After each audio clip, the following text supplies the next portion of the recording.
Popcorn World.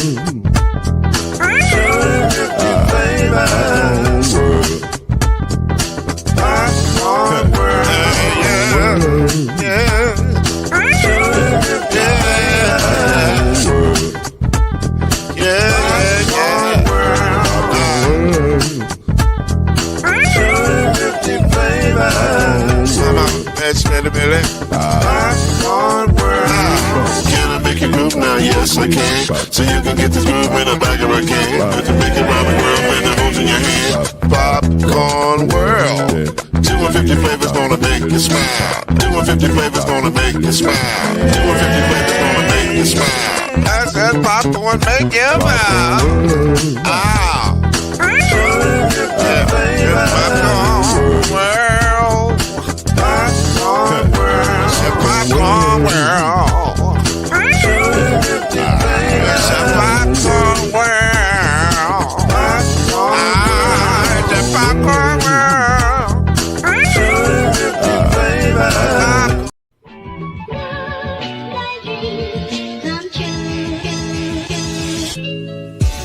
Now it's time for Believe in the ACC with our starting lineup. From Florida State, number 17, Charlie Ward. From Morehead State University, number 50, Lloyd Spen. And from Murray State University, number 2, Kendrick Haskett. Get ready for the best sports show about the ACC in all the land. Believe in the ACC starts now.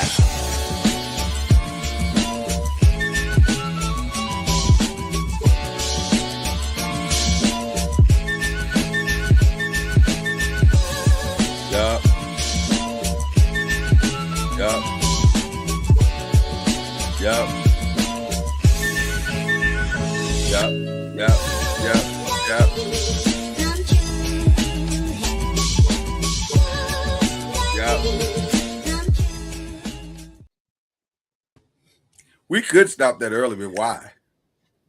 Like, why would you do that? It's like I feel like I should have it on an oversized. I feel like I should have an oversized blazer on.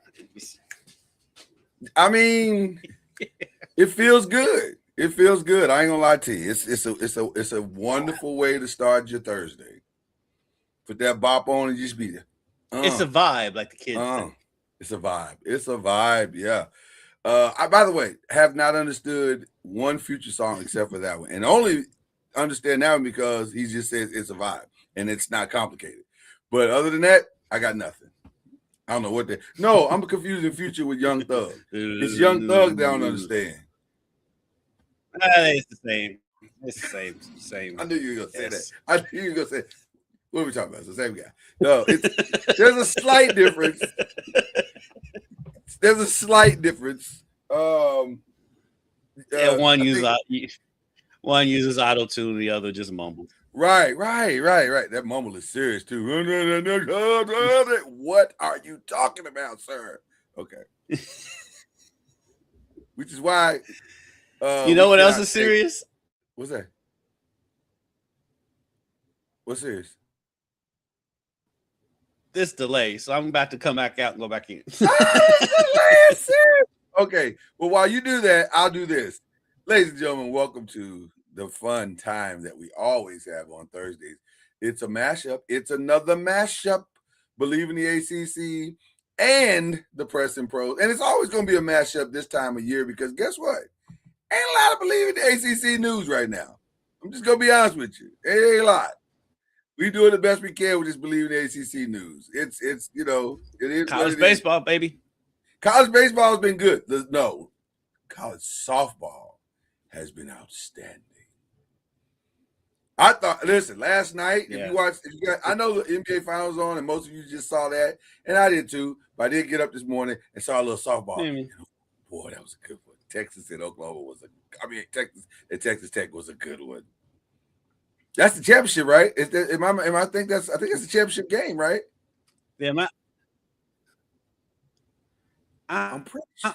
I don't know. I'm like you. I kind of see the highlights here and there, but like, yeah, I know the drama. I know there's a lot of drama between Tennessee and Texas Tech. yeah. I know.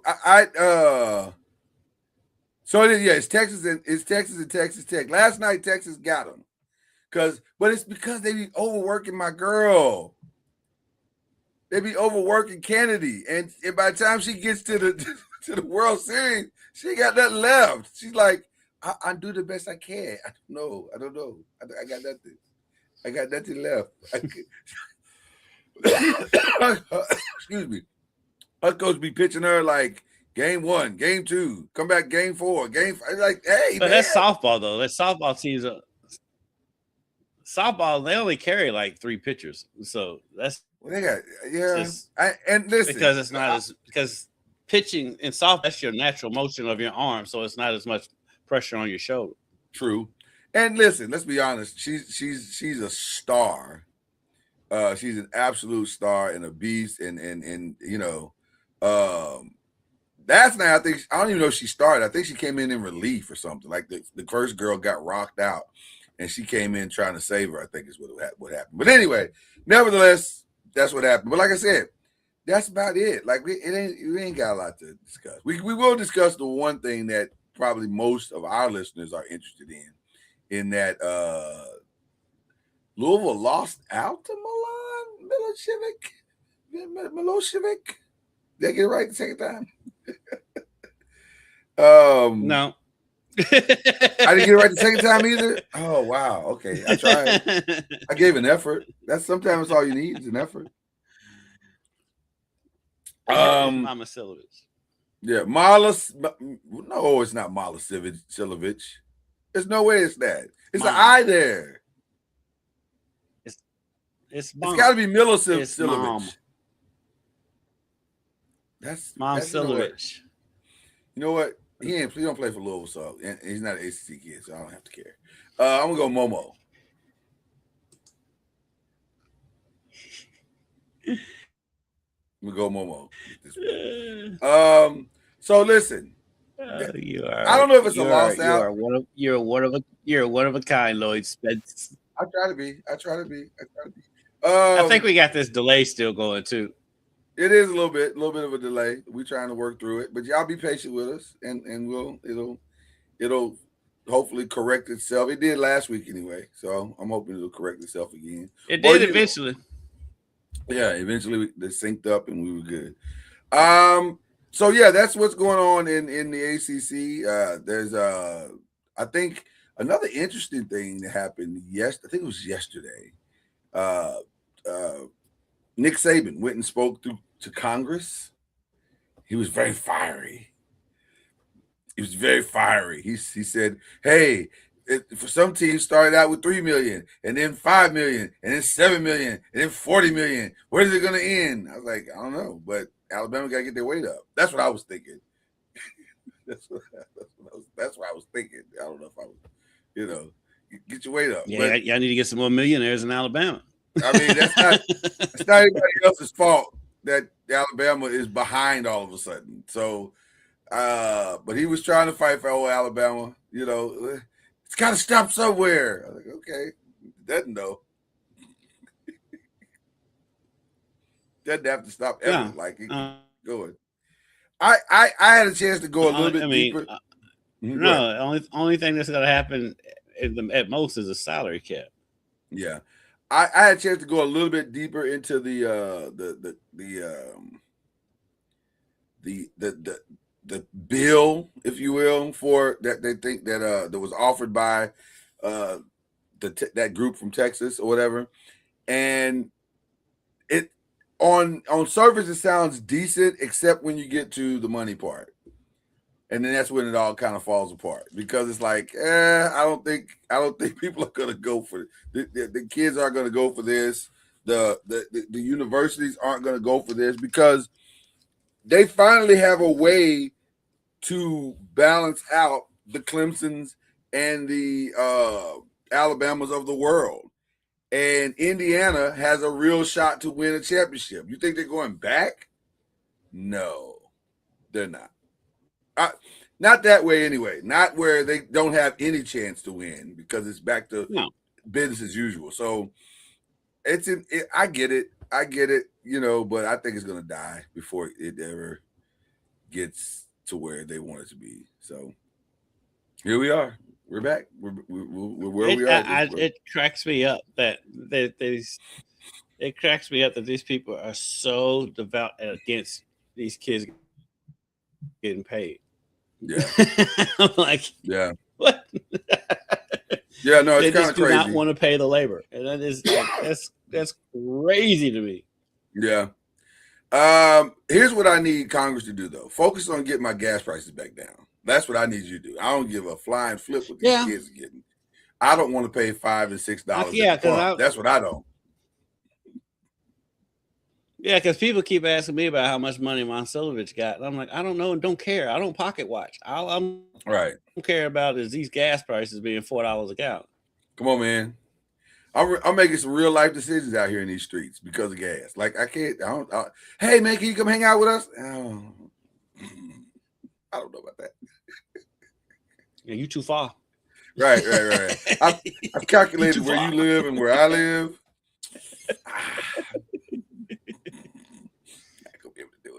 What do you want to do? Hang out and do what now? Wait, my bank account set up.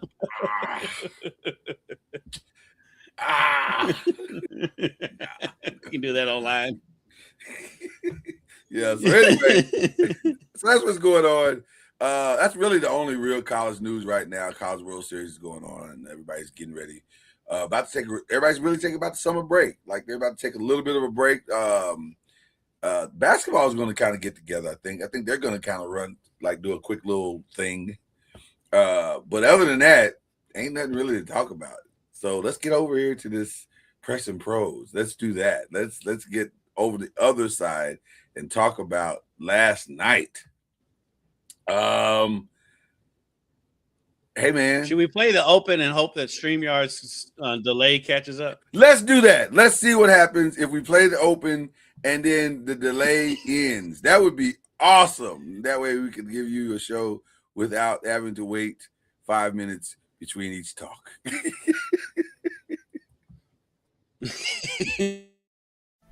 Scoop and y'all we got it. Scoop and y'all we got it. Scoop and y'all we got it. Scoop and y'all we got it. Scoop and y'all we got it.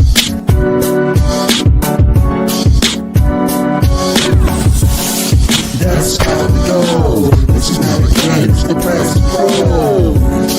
That's how we go. This is how it games the press pro. That's how we go. This is how it games the press pro. That's how we go. This is how it games the press pro.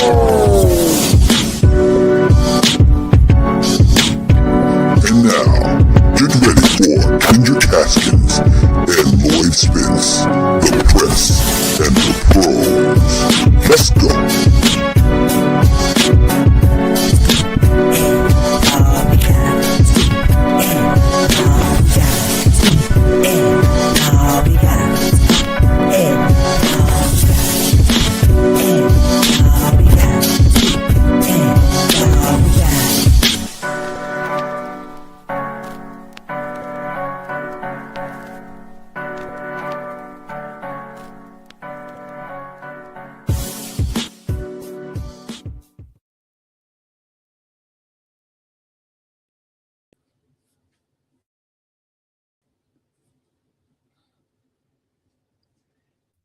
Again, now we don't have a delay. I just can't hear you at all. Right. Yeah, again, StreamYard is really doing this thing today. StreamYard is on fire. Shout out to StreamYard. Yeah, we just got nothing but bops here. It's like we got our own DJ for the show, and he's killing it right now. He's killing it. So there you go.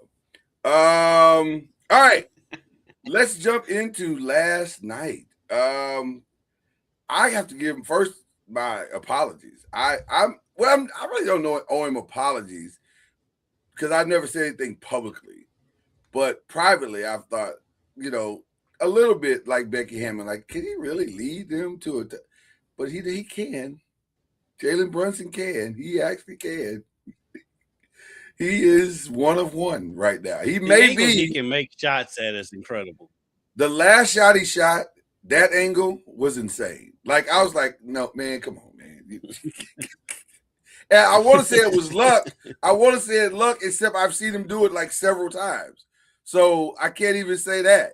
Like, he's just and then the other luck if he does it multiple times. Right, it's not luck at that point. Now it's just a thing he does.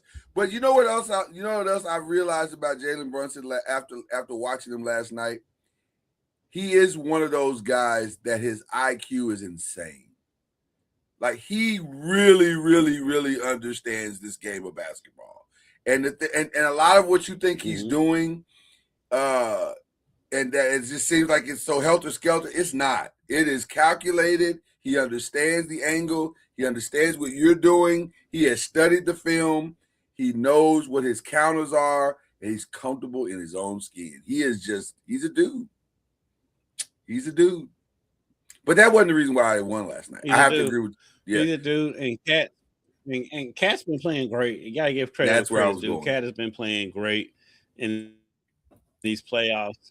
And once they start running the offense through him, the Knicks became a totally different team. Now, Cat was so brilliant last night. And by the way, to me, when people were asking, and we were on the 5 on Tuesday, and they were asking, well, how did they beat him? I said, well, this is a no-brainer. This is a big man's dream. You drag the guy to the top and put him in the trick bag. That's the only option you have with a guy that size. You have to outthink him, and you have to outmaneuver him. And boy, did Cat outmaneuver him. The way he was getting to the basket last night, I was like, hey, man,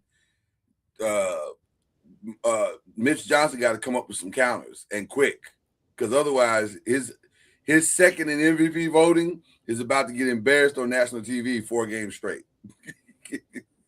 Like, really. So I'm looking for. I'm curious to know what the counters are going to be for San Antonio. I'm thinking that maybe they will probably take Wemby off Cat and put him on either Anunoby or Josh Hart. I thought that he'd be on Hart anyway, just because you can just dare Hart to shoot. Right. But the thing is, with Hart, though, there's going to be a game where he makes 3 or 4 3-pointers if you keep daring him to shoot. And so, but I do think that's what I thought that would be their game plan. That wasn't the game plan last night. And so, but Wemby got his too, and Wemby had his moment in the fourth quarter where he kind of took over the game too. It's just that big body Brunson took over at the end of the game. Yeah. And he put it away at the end of the game. I'm not going to overreact like some of our counterparts have this morning. This delay is awesome. Yeah, it's a lot. I'm not going to overreact like some of our counterparts have this morning, because they are really that's NBA playoff coverage. Yeah, it's one game. It'll be fine. I do think, though, it drives me crazy year in and year out. I will say this, though. It was fantastic having the Inside the NBA guys on for the pre and post. Yes, game. That was awesome. That was really good. But yes, I think the either moving him on defense to another player is good, or they're gonna have to counter offensively and try to get Cat in some foul trouble by moving Wemby to the block and then forcing him to have to try to out physical Wemby and then hope that the calls come that way, and then they can get too early ones on him, because Cat is also a different player when he fouls early and has to go sit, and then he's in and out the game because of foul trouble. So and he's foul prone. So that's the X factor there. Putting Wemby in some pin downs so that he can switch, even if they try to switch the OG and pin downs over to get Cat back onto Wemby, and then just manipulating things that way. That might be the easiest solution to counter that part. Now, One thing that you can do right now, if you're the San Antonio Spurs, real easy. Stop letting Champagnie be on Brunson. Hide him somewhere else in the defense. Or how about this?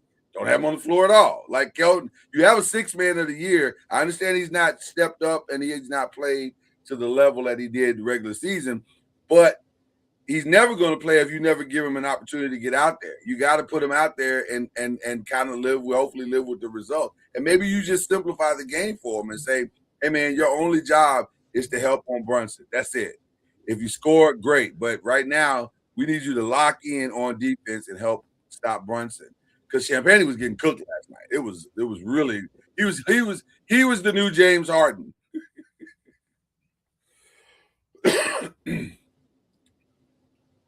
Well, I mean, the thing is, though, he also had 5 3-pointers, which makes him not the James Harden, because James Harden doesn't do that in playoffs. Yeah, that's the 6-7. That's the 6-7 in that scenario.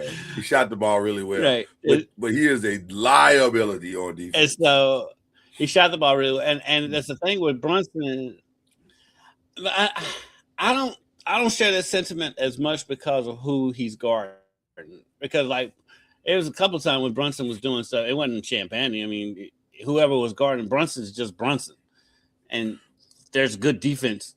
I mean, the shots Brunson made outside of that wide open 3 that he made, every other shot that he made was contested. He just made shots. And so you can't really blame the defense. It's just Brunson just makes shots. My favorite part was when Brunson scored a layup on the left-hand side of the basket, and he said, I was like, oh man, he is talking his stuff right now, which I ain't mad at him. Listen, if you it ain't bragging if you backing it up. It ain't bragging. It's prophecy at that point. He was in his bag. He's a killer. He's a killer. Let's do it. He's a killer. I don't know. I was a little surprised that Stephon Castle wasn't on him more, because in the first 3 quarters, I thought Stephon did a pretty good job. And then they didn't, when you start using that pick and roll, then it ended up being Vassell and Champagnie. So maybe they got to figure out ways to keep Castle on him and get him around these pick and rolls. Castle was on him when he made that wild shot. He was on him. No, the last one, you mean? I thought that was Vassell. I thought that was Vassell. Are you sure? I thought that was Vassell on that last shot. You're right. It was Vassell. Okay. I was like, listen, I got that fit. I got that brain. But either way, though, I mean, Vassell's not an awful defender. The two of them. The two of them look awfully familiar. It is easy. Yeah, they look like twins without question. I'm starting to think it's mandatory to have braids. I'm starting to think it's mandatory to have braids in San Antonio, but and play guard, which could now. Question: is De'Aaron Fox must be really, really hurt? Yeah, he's not. Because like De'Aaron Fox is. I don't even think De'Aaron Fox is 30 yet, and he looks old out there. But I think it's because of his ankle. He looks very old. He's a non-factor. Like he is a non-factor. He is contributing nothing right now, which is crazy because if he was himself, I think he'd be a nice counterpunch for San Antonio. But he is not. He's a liability right now. He is a liability.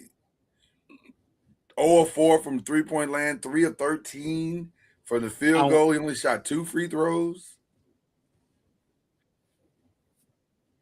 I mean, nobody shot the ball well last night from either team. That's true. Which is weird. Now, it's weirder for San Antonio than it is for the Knicks for me, because they literally just left a series. So maybe were fatigued? Maybe I don't know. That was.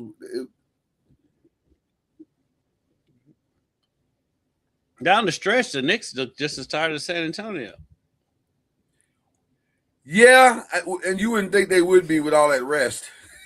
They've been off for like 3 months, it seems like. So right? But it's game one. You don't overreact on game one. So we'll see how They had more vacation than you guys get. Yeah, no question. But that's how the No coverage is question. going to go. The sky's falling for San Antonio, and the Knicks are going to sweep until San Antonio wins the next game, and the sky's falling for the Knicks. And they have to win Game 3. That's how the coverage goes. That's how it goes. That's how it goes. I am also so proud of Josh Hart. Josh Hart had one of the best stat lines I've seen in a while. Here it is: 3 points, 15 rebounds, 6 assists, and 4 steals. That is a fantastic, crazy stat line. Josh Hart's one of my favorite players in the league because for one, he's hilarious, and two, he's just a Swiss Army knife. He can just he does everything, and so he's the perfect player you want on your team. He seems like a great locker room guy. That's one of my favorite players in the league. He is the girl from Coming to America that Eddie was supposed to marry. Whatever you like, whatever you want, whatever you need. That's what he is.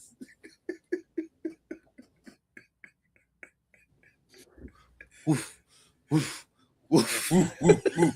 That's Josh Hart. That's Josh Hart. He's just whatever you need me to do, I'll do. And he does it. And he does it well. You like. Whatever kind of layup you like. Yeah, he's awesome at it, but he doesn't take himself too serious either, which is why he's one of my favorite players in the league. He's the complete opposite of taking yourself too seriously. He is I don't know how to describe his character because he's funny. He's perpetually funny, but then when it's time to get real, he's very real. He's very locked in. So but yeah, I mean, not great. Like I said, not great scoring from anybody. But OG Anunoby did give you what he gave you. He shot 50% from the three. If he's going to shoot that, I think they're going to be very difficult to beat. Like he is locked in. So I didn't have a chance to look at Mitchell Robinson a lot. I didn't pay a lot of attention to what he was doing. He only played 13 minutes. So I gotta believe that hand is probably worse than what he's letting on. Well, but that's what he plays. That's kind of him. Yeah, but he only plays about 13, 14 minutes a game anyway. He comes in there and he does he plays his role. He comes in there, he plays good defense, gets rebounds. He did. I mean, he had a Mitchell Robinson game and missed some free throws, and that's what he does. That's what he does. That's what he does. So Knicks take game 1, and New York City is on fire right now. It's going to be a crazy 2 days in New York. It's way more than orange and blue skies now. Now the orange and blue skies with a sprinkle of stars. So I don't know what to tell you. They're going to be unbearable. Stephen A is going to be unbearable. They're going to be so insufferable if they win. I will probably turn First Take off for the summer if they win. Like I don't want to hear that on a regular basis. Like I'll be happy for the Knicks, and you're gonna have to turn it off until next year's finals. Yeah, it's gonna be bad. It's gonna be bad. The reigning defending, you'll hear all that. It's gonna be bad, but it will be. It will. We'll see how it all unfolds. So annoying. Yeah. I do have some other NBA news that I know you'll be interested in. Excuse me. The CEO of Aspiration was given 14 years.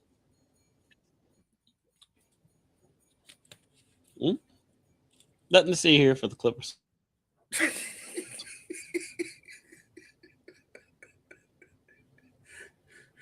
Turn your head. There's nothing to see. 14 years. I was like, oh. Well, that's interesting. Yeah. Shout out to the Pulitzer Prize winning Pablo Torre. This is going bad. Finds out. I I feel like this is going to end bad, but we'll see. I mean, maybe it's hyperbole for me. I apologize. It's no big deal, okay? It's no big deal. They scammed Balmer. It wasn't the other way. There was a scam. Balmer was a victim in this. Right. I'm the victim. So there's that. So that we gotta talk about the trade, bro. Like this is we're getting to the other stuff early today. We gotta talk about the trades that went down. Myles Garrett to the Rams.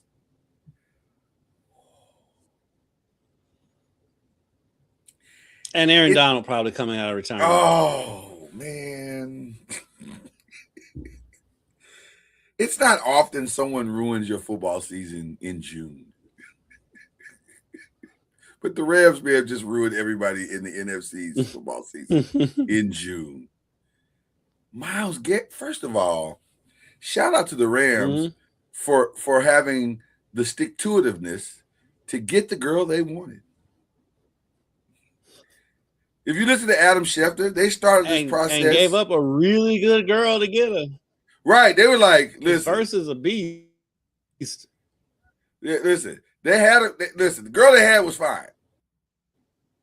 But the girl they got, oh my. And they've been pursuing her for Halle Berry. And they've been pursuing her for 4 years. That was the part of the story, the background of it. So for those who don't know, the Rams started the process of we want Myles Garrett 4 years ago I think it was 2022 or maybe 3 years in 2023. But it's been a long time.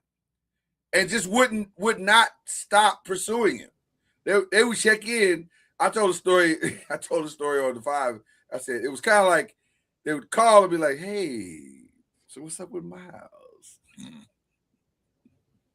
How's Myles doing? Y'all all right over there?" And they're like, "We fine. Stop calling about my husband." They're like, "Cool, we'll call you." Everything good. Just checking. It's almost like an old man driving by somebody's house. Yeah, it's like an old. I care. I'm a friend. It's like an old man driving by his house, pull the window down of his Cadillac. "Hey, baby, you need anything? You good? Yeah. You need anything? You need some groceries. You need a.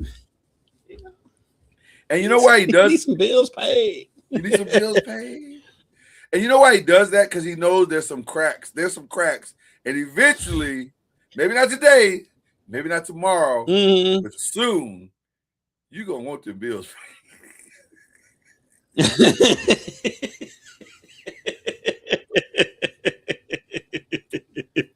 going to want them bills paid. And that's exactly what he did. Otis is going to come through. Y'all remember Set It Off? You know what you got to do. You know what you got to do. It worked out. Listen, that's a problem. I don't care what nobody for you, baby. I'm always here for you. Always here. I'm here. Yeah, the Rams was like, "Look at this beautiful weather over here."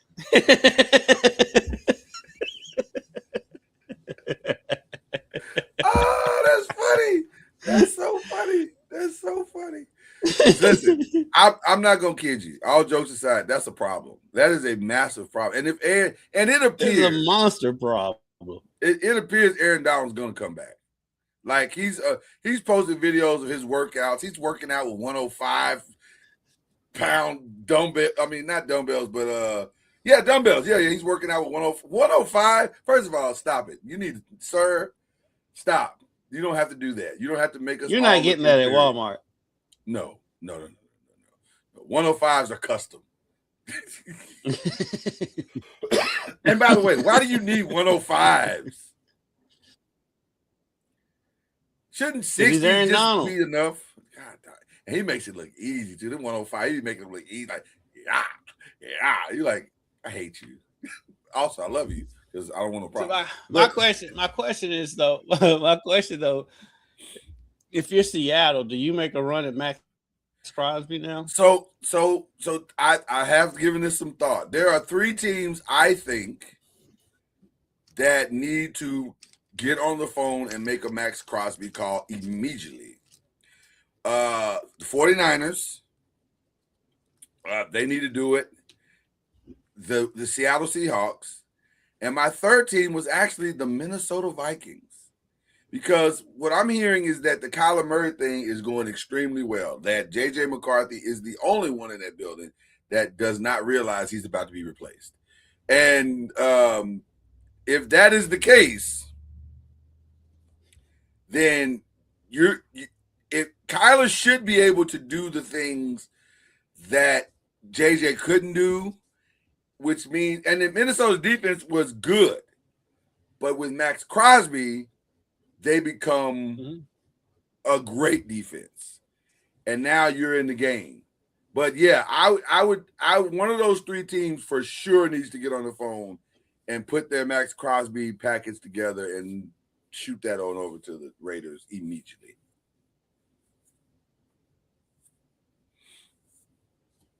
Yeah, I still think my Cowboys should try to make that call too, but it definitely, I think everybody in the NFC West needs to be making that call. Yeah, except the Cardinals. Except for Cardinals. There's no point. But like, Seattle and San Francisco need to make that call immediately. Like, I'm not sure why it's taking so long. There should be breaking news in the next couple of days if you're one of those 2 teams, or 3 in my mind. But yeah, for sure. Mm-hmm. But then the problem is if Aaron Donald comes back, then it doesn't even matter. It doesn't matter. Yeah, but you gotta do something. Yeah. I was trying to, you know what's funny? Since the trade went down, I've been racking my brain playing couch coordinator, asking myself, if Aaron Donald comes back, what would be my strategy to beat them? And I'll be honest with you. So far, I have nothing.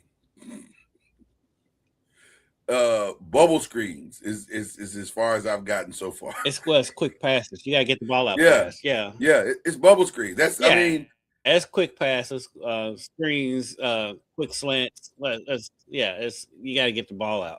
I said you gotta have 2 tight ends. They gotta be it. They gotta be 2 tight ends who have blocking capabilities. You gotta have a fullback back here to help. At least one of them. Right. A fullback on, to help with chips. And then finally, rosary beads. Every player needs to have rosary beads. Hail Mary. Need a lot of prayer. Or anointing oil, depending on your faith base. Anointing oil, we'll hit you with the cross on the forehead, whatever. But yeah, it's because timing, you're talking about your whole Greeny. Was it Greeny? I can't remember who it was. I want to say it was Greeny that dropped a stat earlier when the news broke, and they said, I think it was Second Spectrum that says Myles Garrett gets off the line faster than anybody in the league at 0.7 seconds. And I said, what? 0.7? That's not even a second. That's like, what are we talking about right now? 0.7 is crazy. That's crazy. Especially as soon as Hut comes out, he's off the line. He's moving at her. By the time you get to he's in your backfield. That's a scary thought that you don't have any time whatsoever. You have no time. Remember in Saved by the Bell when old girl was losing her mind? She said, "There's no time. There's no time." That's Aaron Donald and Myles Garrett on the field. There's no time. Oh my goodness! I don't like it. McVay is in there. I'm so excited. Right. Sean is going crazy right now. I don't like it either. I don't like it, man. I'm telling you. Yeah, I don't like it either because the thing that makes it even worse is that the Rams are a likable group too. Because like, how can you not like Myles Garrett? How can you not like Stafford? How can you not like Aaron Donald, McVay? They're a likable team, so you can't even hate them because they're likable dudes. And by the way, there's one other move that they could make that would just basically put the nail in the coffin, and it's an offensive move. And it's curious. I'm curious right now why he hasn't signed, but I'm starting to believe that maybe, and I've heard this nowhere, by the way, nowhere. It's just my own thoughts. I'm starting to believe the foolery is in. Because Stephon Diggs doesn't have a home yet. He doesn't have a home yet. They don't need him. They don't need him. But why not? There's a reason. But for one season, though, because Puka, Devontae, Stephon. God. Puka, Devontae, Stephon would be. I don't know what Stephon has. I don't know if Stephon has slot receiver left in him, because that's what he would be, as a slot. And I don't know if he's got that in him. For one season. I kind of think he's done. Done? You think he's done? He didn't do anything for New England, really. Okay. Look at his numbers. Yeah, he was okay. Well, listen, that brings us to the second trade.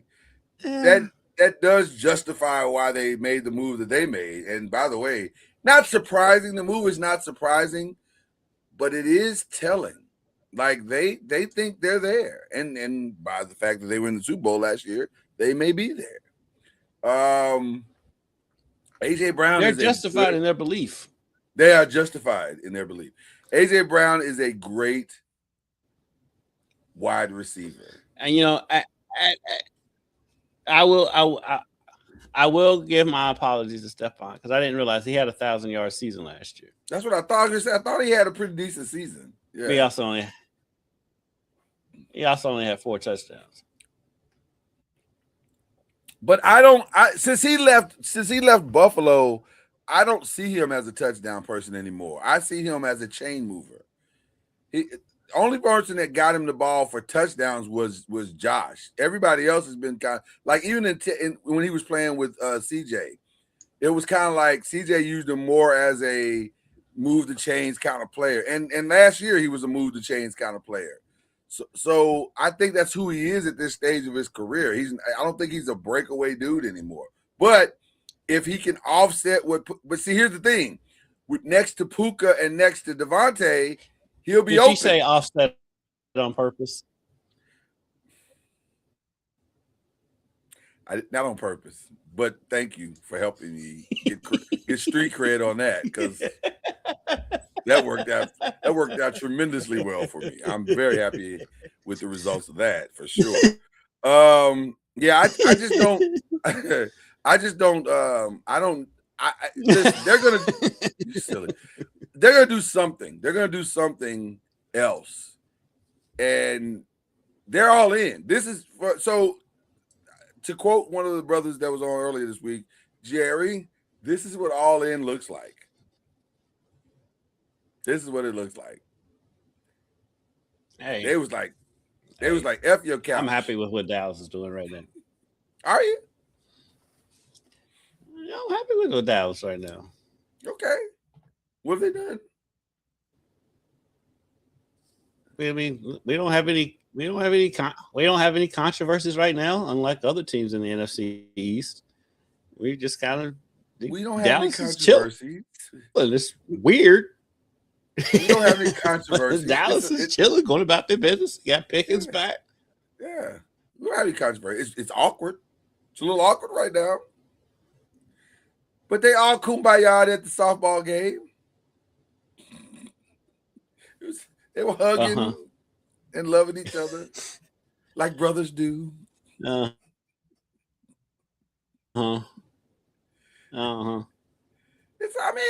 Listen. Yeah. They're not gonna let them mess up. I'm just glad for once. I'm just glad it's not my team for once. It's not your team.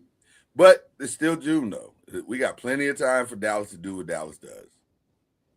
By the way, but there's nothing for Dallas to have controversy about, though, right now. Well, I will respectfully disagree, and let me tell you why. And I think when I say contracts aside, because Dallas is always contract stuff. Contracts are in; they're done. I agree, but also it was not lost on me that the Falcons falconed this week and gave Drake London $141 million for 4 years, and that's the number's not the thing. There's not an organization that loves injured players more than the Atlanta Falcons.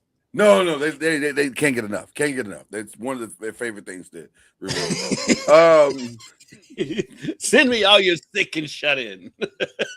They're like a Baptist church. They really are. They really are. And I'm not mad at it because, benevolence, you need benevolence in the world. We need more benevolence. But yes, the thing that caught my attention with the payment was not the number. It was that the number was for like 61 receptions for like 900 yards and like 4 touchdowns. I was like, really? That's what you paid $141 million for? Now, to Drake London's credit, his quarterback in their defense, in their quarterback play was sucked. Yeah. In their defense, when Drake London's when he's on the field, he's a monster. He is very good. I'm not saying he's not good. I'm not saying that. But that's a lot of money. Of him and those two quarterbacks is a lot of injury. Yeah.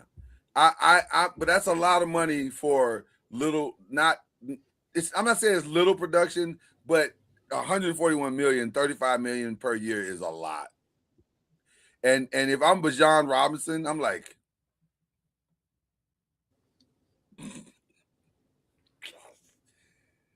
because my numbers got to be right if he's making that much.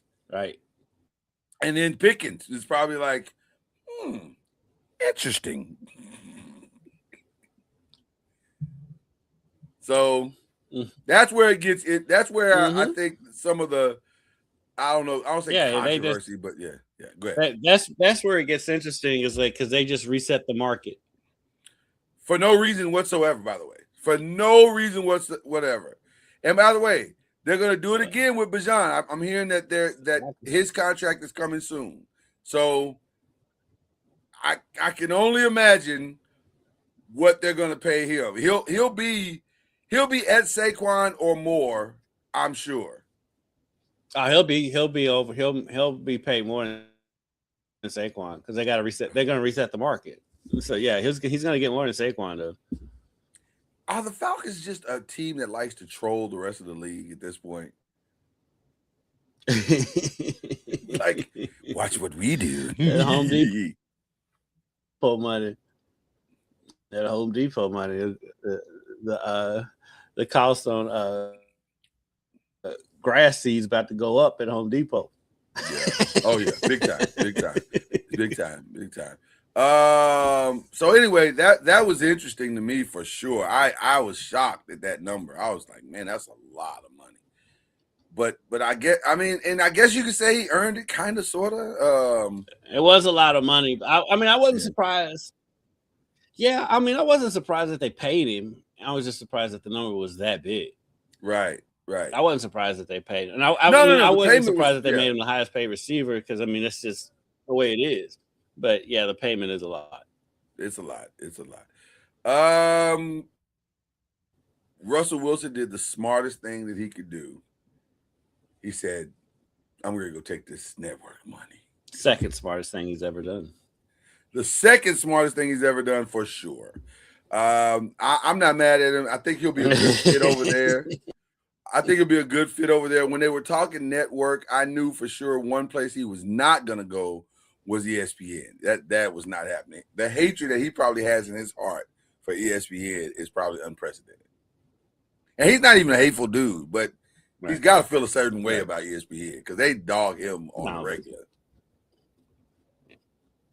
All the time. All the time. Yeah. They the last couple of years, Eddie in the league at ESPN with him was like he was on a loop. They one of the most fun things they used to enjoy doing was, and then it's everybody. It's them. It's the pivot. It's like a lot of people, and I don't know why, because he seems like such a likable guy. I think because some of it comes off as a little bit phony, but I don't know. I like Russell Wilson. He's fine. You know, his brother lives in Louisville, so he's fine.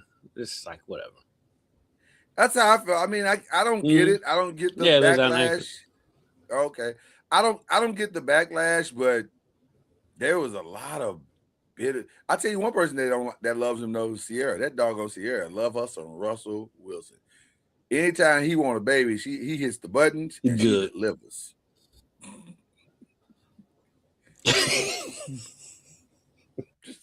just saying, baby time.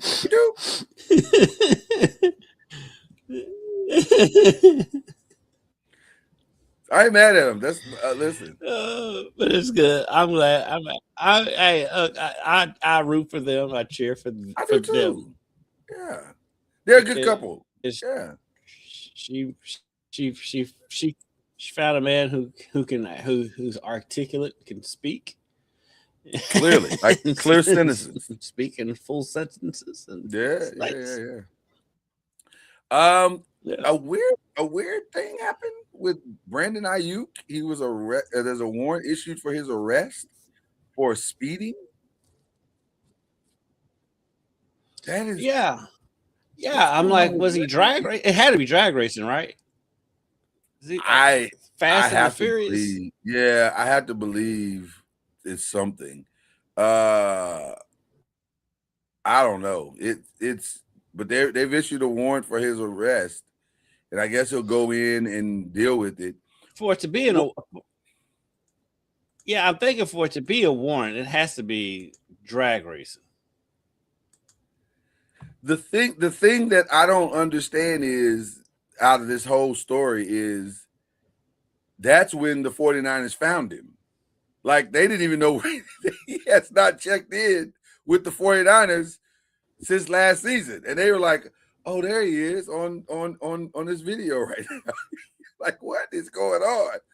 This doesn't feel like the right negotiation tactics, but to each his own. There he is. He's on the video. He's on the Instagram. There he is, racing on Crenshaw.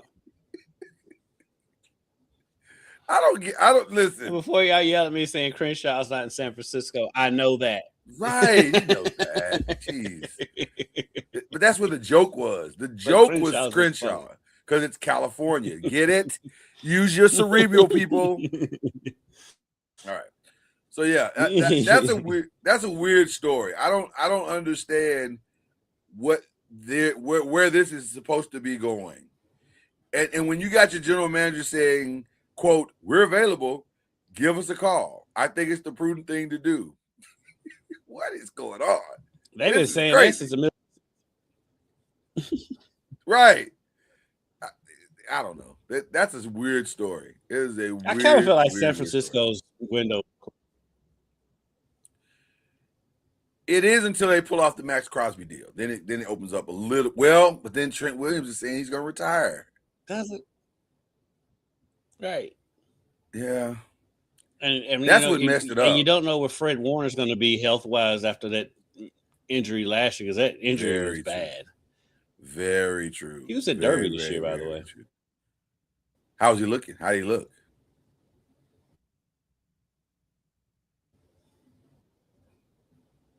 He looked great. I mean, that I'm secure enough in my manhood to say that is a pretty man.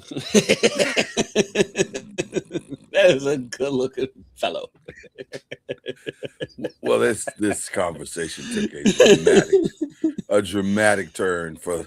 My girl looks at him and says he's hot, and I'm like, I can see that. Yeah. I don't like it, but yeah, I get it. I'll take that. I used to have that beef with Michael Ealy. I'll take that. I used to have that beef with Michael Ealy because I was sitting with my wife and she's like, he's very handsome. I'm like, yeah. When a brother does this, He don't want to hear that. And that's what I did. Pretty mother. That's what I did. I was. I'll be honest. I swear. I was. Yeah. It's them eyes. It's them eyes. And I got. Especially in our position, because like. Because in our business, like a lot of times we run across these people. Yes. And so now I gotta see this dude in the back of my head, like, man. Yeah. Right. Right. And I stopped doing that with her. Fun story. I made the mistake in our first year in the first couple of months of dating. We were sitting there watching something on TV or whatever. And I made what I thought was a very benign joke. And Faith Evans came on the screen. I was like, you better be lucky. And I just turned to her and I was just joking. It was just a joke. And I said, hey, you better be lucky I didn't meet her first, because she's been Faith Spence. And man, for the next 27 years, I have had to hear that. There's your girlfriend. There's your girlfriend. It was a joke. I didn't even. And then as I've gotten to know Faith, I realized it's not what I would have liked. The relationship would not have worked, because I don't want that. But you can't tell Mrs. Spence that. She now thinks, but so I think she does the Michael Ealy thing to rub it in, because I did the Faith Evans thing. I think that's what it is. Yeah, you have that one coming. I ain't gonna lie. That's not how brothers work. That's not how brotherhood works. If she had twins, she would have had two Lloyds.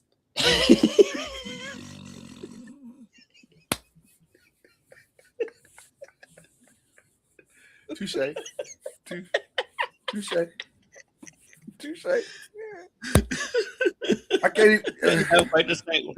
Doesn't quite have the same ring. No.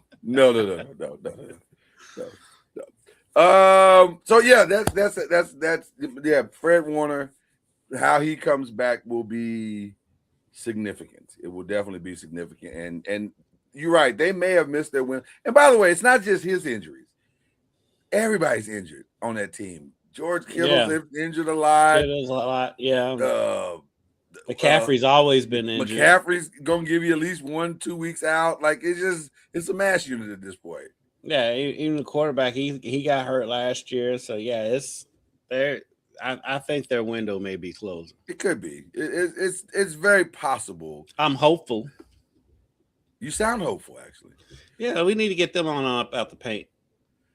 Okay. All right, that's fair. I mean, listen, I'm not mad at that. I'm not a San Francisco fan like that. And by the way, but I will say this: they've helped us get 2 Super Bowls. Like, we've had to go through San Francisco to get 2 of our Super Bowls, and it was. And so they've knocked me out of the playoffs plenty of times, and I always got to hear it from their fans when I'm like, "Yo, it's been longer that just you've won the Super Bowl than the Cowboys," and that's never talked about. Nope. But I guess it's because they've gone and they've gone. Yeah, maybe that's what it is. They've gone and lost. They have. So I guess going and being a loser is. That is a great question to ask, though. Is it better to go and lose, or That's what the LeBron fans will tell you? Who would say that? The LeBron fans will tell you that. Oh no, it's not. No. So let's get into some NBA, since you brought LeBron up.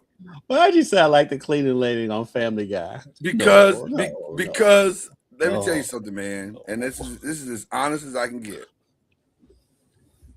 I've been a lifelong Laker fan. It is, and I think I've mentioned this on the show before, but if not, I'll say it now. It's because of Magic Johnson. I was a Magic Johnson guy. He blew my mind at a young age. But he impressed me with his skills. How about that? And I've just been enamored with the Lakers since. I was one of the people who, when we were going after LeBron, I was like, I don't know. I was that guy. And now that he is a Laker, I will say publicly, and I like LeBron as a person, as a man. He's an amazing father and husband, and I like the way he played in the league or whatever. But also, it's a lot. He's a lot. It's a lot. It's oh boy, it's a lot.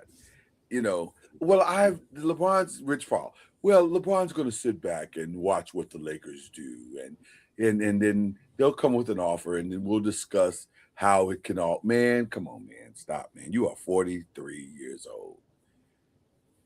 Stop. You have to know that now you're not on the regular tour, you're on the seniors tour, and the seniors tour is not like the regular tour. Yeah, people still come see you and they enjoy what you do, but they enjoy it from the perspective of you're old. That's where we are. You're old. Everybody gets old, my guy. Everybody gets old. Yeah, so, and I give him credit that he's still, top 10, top 15 player in the league at his age. I'll give him all the credit in the world for that, for his longevity. Yep. But he's not. You're not winning a title with LeBron as your first or second option. And to come out publicly and say I've never been the number 3 is wild. Because, sir, just to voice it, yes, right. That's the stuff. That's the stuff that drives me crazy with him. Yes, because what else at this stage of your career would you be? Like, who's trading? Washington might trade for you because that's what they do. Right. But other than that, with all due respect, and I mean all due respect, sir, you're old. I'm old. You're almost as old as I am. Right. So, like, what are we talking about right now? Right. So people have been asking me, well, what do you want the Lakers to do about LeBron? I'm like, I don't want them to consider LeBron at all right now. Focus on building the team. To me, the Spurs gave you the blueprint as to what type of players you're going to need for the foreseeable future.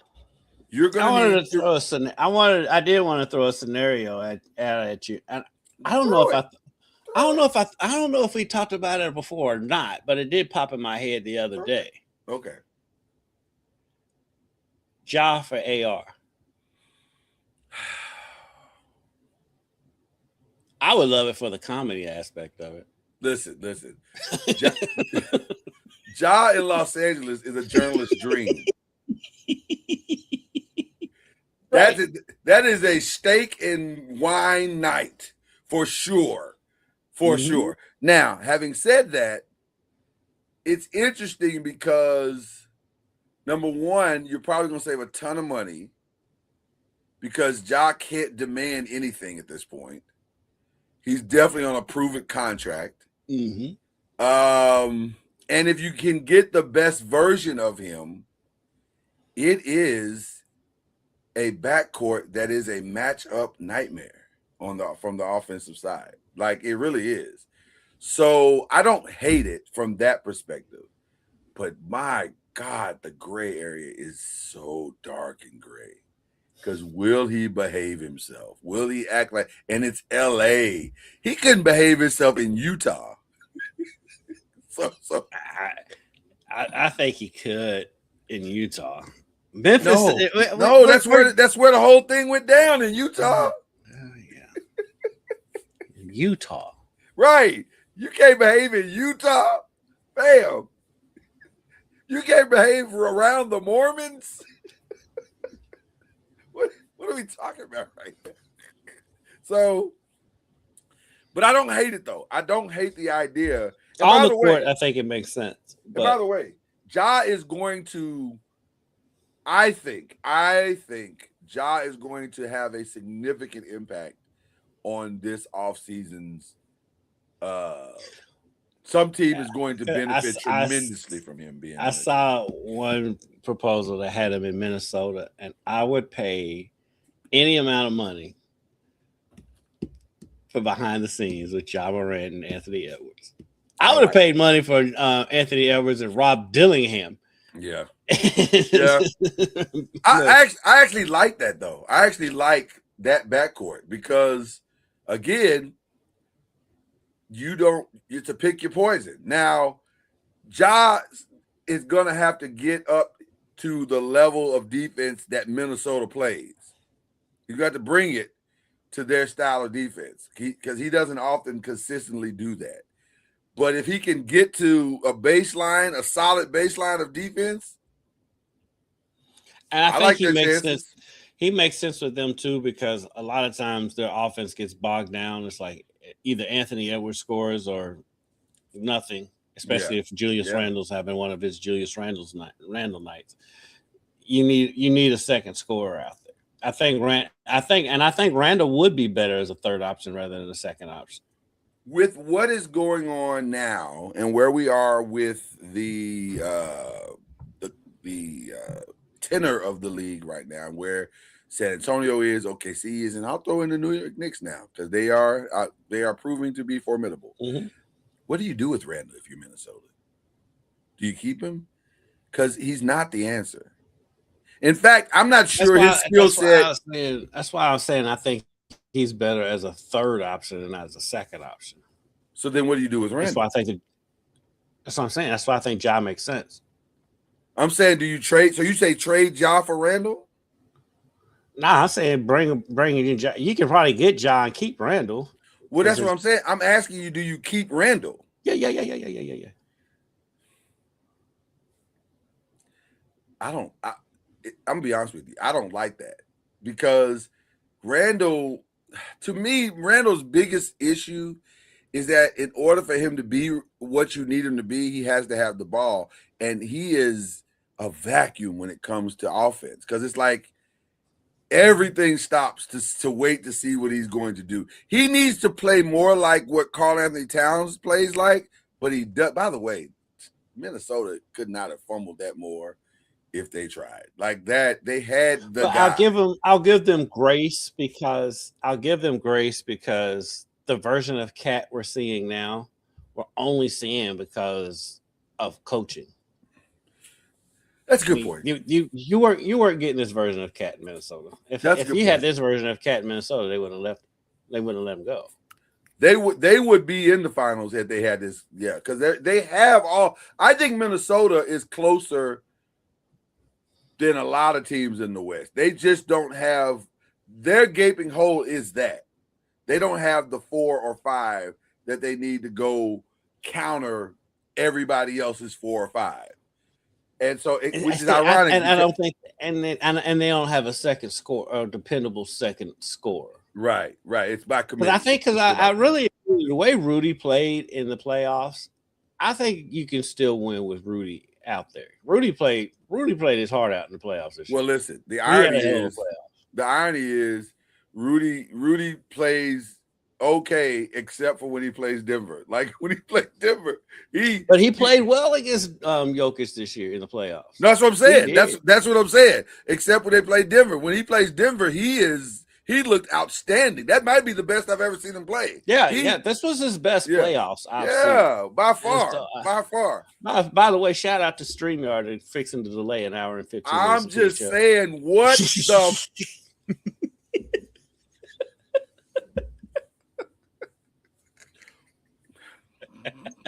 Because we had a whole different show planned, and I'm actually thanking God that it didn't happen because Jesus. Okay, all right, we'll move on from that. That's probably a production issue that we'll talk about later. But I'll say this: I agree with you, Rudy. This is the first time I've seen him play in the playoffs, and I thought, okay, now that looks like a 4-time Defensive Player of the Year. Yeah, I've never thought that in any other time in his career, but this time he gave Jokic the business. He gave Jokic the business, and he played okay against Wemby too. It's just San Antonio just has a better team. Rudy was not the reason why. Rudy is not the reason why Minnesota's at home. Not at all. I do have an announcement that I'd like to make specifically to you. Yes. And you're going to be stunned a little bit, I think. Okay. Not 100% sure I'm all in on Giannis anymore. That doesn't stun me. Really? No, because I can understand it. Because it's not. I understand what we're getting if we get them. I don't think you're getting them, but yeah. Right. I don't think we get him either. Listen, first of all, that's what I said. To me, other than Boston, I think we said that last week. Yeah. The best package is Oklahoma. And by the way, Oklahoma, I understand your Chet love, but did you see the game that I saw this past weekend? Because the game I saw tells me because I can understand it. Though I can understand them being apprehensive, not necessarily to get rid of Chet, but the chemistry in the locker room, because that is as close to a team as you're going to get. And they're all young. You bring in a 30-something Giannis, how is that going to change the dynamic in the locker room? So I can understand them being apprehensive. I want to be clear. It's going to change the dynamic in the locker room, and that's okay because their dynamic was going to change anyway. You don't get all those draft picks that they have because you're going to pay everybody. No, what you're saying to the team, and I don't think they realize that as a close-knit group, is that some of you are going to make it and some of you are not. And Lou Dort is right. out. Casey Wallace just kicked Lou Dort right on off the team. I'm looking directly at Lou Dort, and I'm like, I hope you realize you've played your last game as a Thunder. Even though the number is not a bad number, 17 million. That's actually not a bad number. It's a club option. But also, if you can save any money, if you're the Oklahoma City Thunder, you save it. But I would at least have to kick the tires on the Giannis thing. I'd have to at least do it because I know I have the best package on planet Earth. I got draft picks everywhere, and I could just throw out 4 of them that I don't even need. I could throw out 4 draft picks, and they're not even mine. That's where we are. If you're the Oklahoma City Thunder, I ain't got to use my draft picks. I got 4 draft picks that ain't even mine that I can give to you right now for Giannis. Mm-hmm. Mm-hmm. So, what's your price? What's your price, baby? Yeah. You just, I if I'm OKC, we got at least have a conversation. Got to have a conversation. Yeah, I mean, you got to have a conversation. I can understand Oklahoma going after him, and I can also understand their apprehension.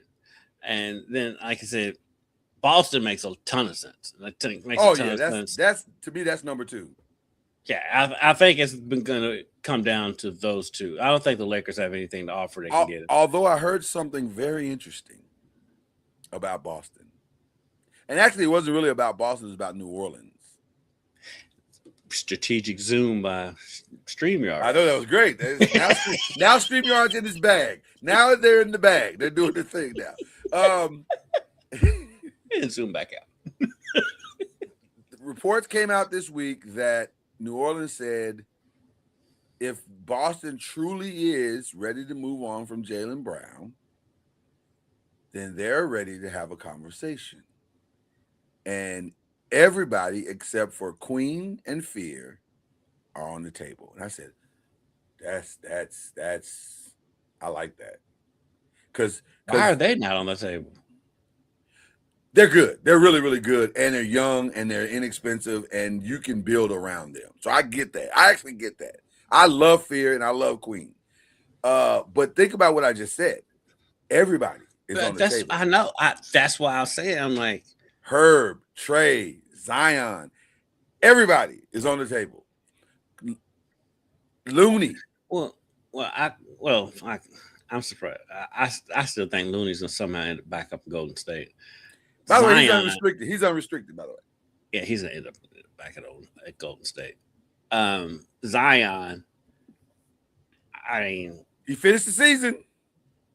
He did finish the season, which should, by the way, should not be a measurement. That is, finishing the season is as bad as remedial of a measurement as you can possibly get. And the funny thing is that you can use that measurement for both him and Kawhi. Yeah, it's the same measurement. Where's Kawhi end up next year? So the talk right now, as crazy as this is going to sound, everybody, there is strong talk that he's going to Golden State. And I'm like, I was about to say the same thing. Yeah, I've heard that too. Really? So they just they're going all in like the Rams, but in a different way. Give me your old and you're tired. Yeah, Golden State's new sponsor is going to be AARP. And Ben Gay. Shout out to Ben Gay. Man up. Get some Ben Gay. I don't understand Golden State's thinking of. I can understand, holding on to stuff forever. I get that. Yeah. But you're placing old parts around, like you're not doing anything for the future of the franchise. And like the parts are so old that you're not doing anything for the current life of your franchise either. But it's not even just the old. You're going after guys, and you have guys that are oft injured. So now you gotta. I'm gonna try to save this philosophy, but I'm gonna fail miserably. I'm gonna try. Maybe the thinking is 2 oft injured old guys equals 1 healthy player, maybe over the course of 82, I guess. So you cut back everybody's minutes and maybe it works. I don't know. I can stall him out on Jimmy Butler. I can because Jimmy Butler's has not been injury prone anymore. Not like this. Yeah. I can stall him out on that. But like Porzingis. Well, I think they're gonna let that go. I think they may resign him. I don't know, but get him in the first place. Yeah, I didn't get that. Well, Mike Dunleavy is desperate. That man's trying to keep his job, so I understand. He's trying to keep his job. He's like, nothing I've done has worked. You've been firing Mike Dunleavy all season. He ain't going nowhere. No, you can't muck up the last 3 years of Steph's career, and I think at some point you gotta make some decisions. Because it's a 3-year win. That man is 38. And look, Steph ain't winning no more titles in Golden State. He can go somewhere else in the East. But Steph, but it's the Kobe factor. It's the Kobe factor, though. Oh yeah, you can't. I look. I totally understand it. I'm just saying on Steph's side, LeBron and Golden State. LeBron, I can see LeBron and Golden State. I can see it happening. They ain't gonna win anything. Steph, LeBron, KD, Kyrie. That's a weird conversation too. That whole generation of ballers who are some of my favorite players ever in the league, all time. Yeah, no question. They ain't winning nothing else in the West. I heard Kyrie to Houston. I heard Kyrie to us, and I was like, no. It doesn't matter. It does not matter. Nobody is winning in the West outside of San Antonio and Oklahoma City for the next at least 5 years. Well, I'm gonna. Well, respectfully, I will say this: there is a path, maybe for the Lakers to get patently better. When you have $92 million to spend, there's a path for you to get younger and better. But to me, that is the key. You need to get younger and the Spurs gave you the blueprint. You need young, hungry dogs that can play both sides of the court and complement Luka. That's your path. And that's why you bring in your analytic team. That's why you bring your player evaluation and Tony Bennett. That's why you got the 2 GMs. That's why you did all pray to the Lord. And you got and then there's some of that is going to be that someone comes along, because as great as this draft looks, I mean, they're still. I mean, well, for one, the Thunder are getting somebody in this draft. Yeah, they're already talking about moving up. And by the way, did you hear what they're moving up for? Did you hear it? Mm-mm. They want to move in the top 5 to go get Cam Boozer. Now that you know what, that's not right. That's not right at all. That's the rich getting becoming the richest in the world. That's really what that is. And by the way, because you know what that does? That does make Hartenstein expendable. I mean, Hartenstein and it could make Chet tradable. I can see because if you get Giannis and Boozer, that ain't right. and then Dort, Chet, and Hartenstein are all gone. It's totally feasible. I can totally see that happening, and it makes sense. A lot of sense. It makes a lot of sense. So I wouldn't mind. I'll be honest with you. I wouldn't mind having Dort. for what he Dort's does. good. For Dort's what he good. does, yeah. It's just Casey Wallace is him with a better jump shot and younger. Yes. And maybe Dort just had a bad shooting night, but I'm not getting Dort for his shooting. I'm getting Dort because he can defend one-on-one. Dort is basically your younger Marcus Smart. Yes. That's what he is. Yes. And you need, if you're the Lakers, you need bullies. You need guys.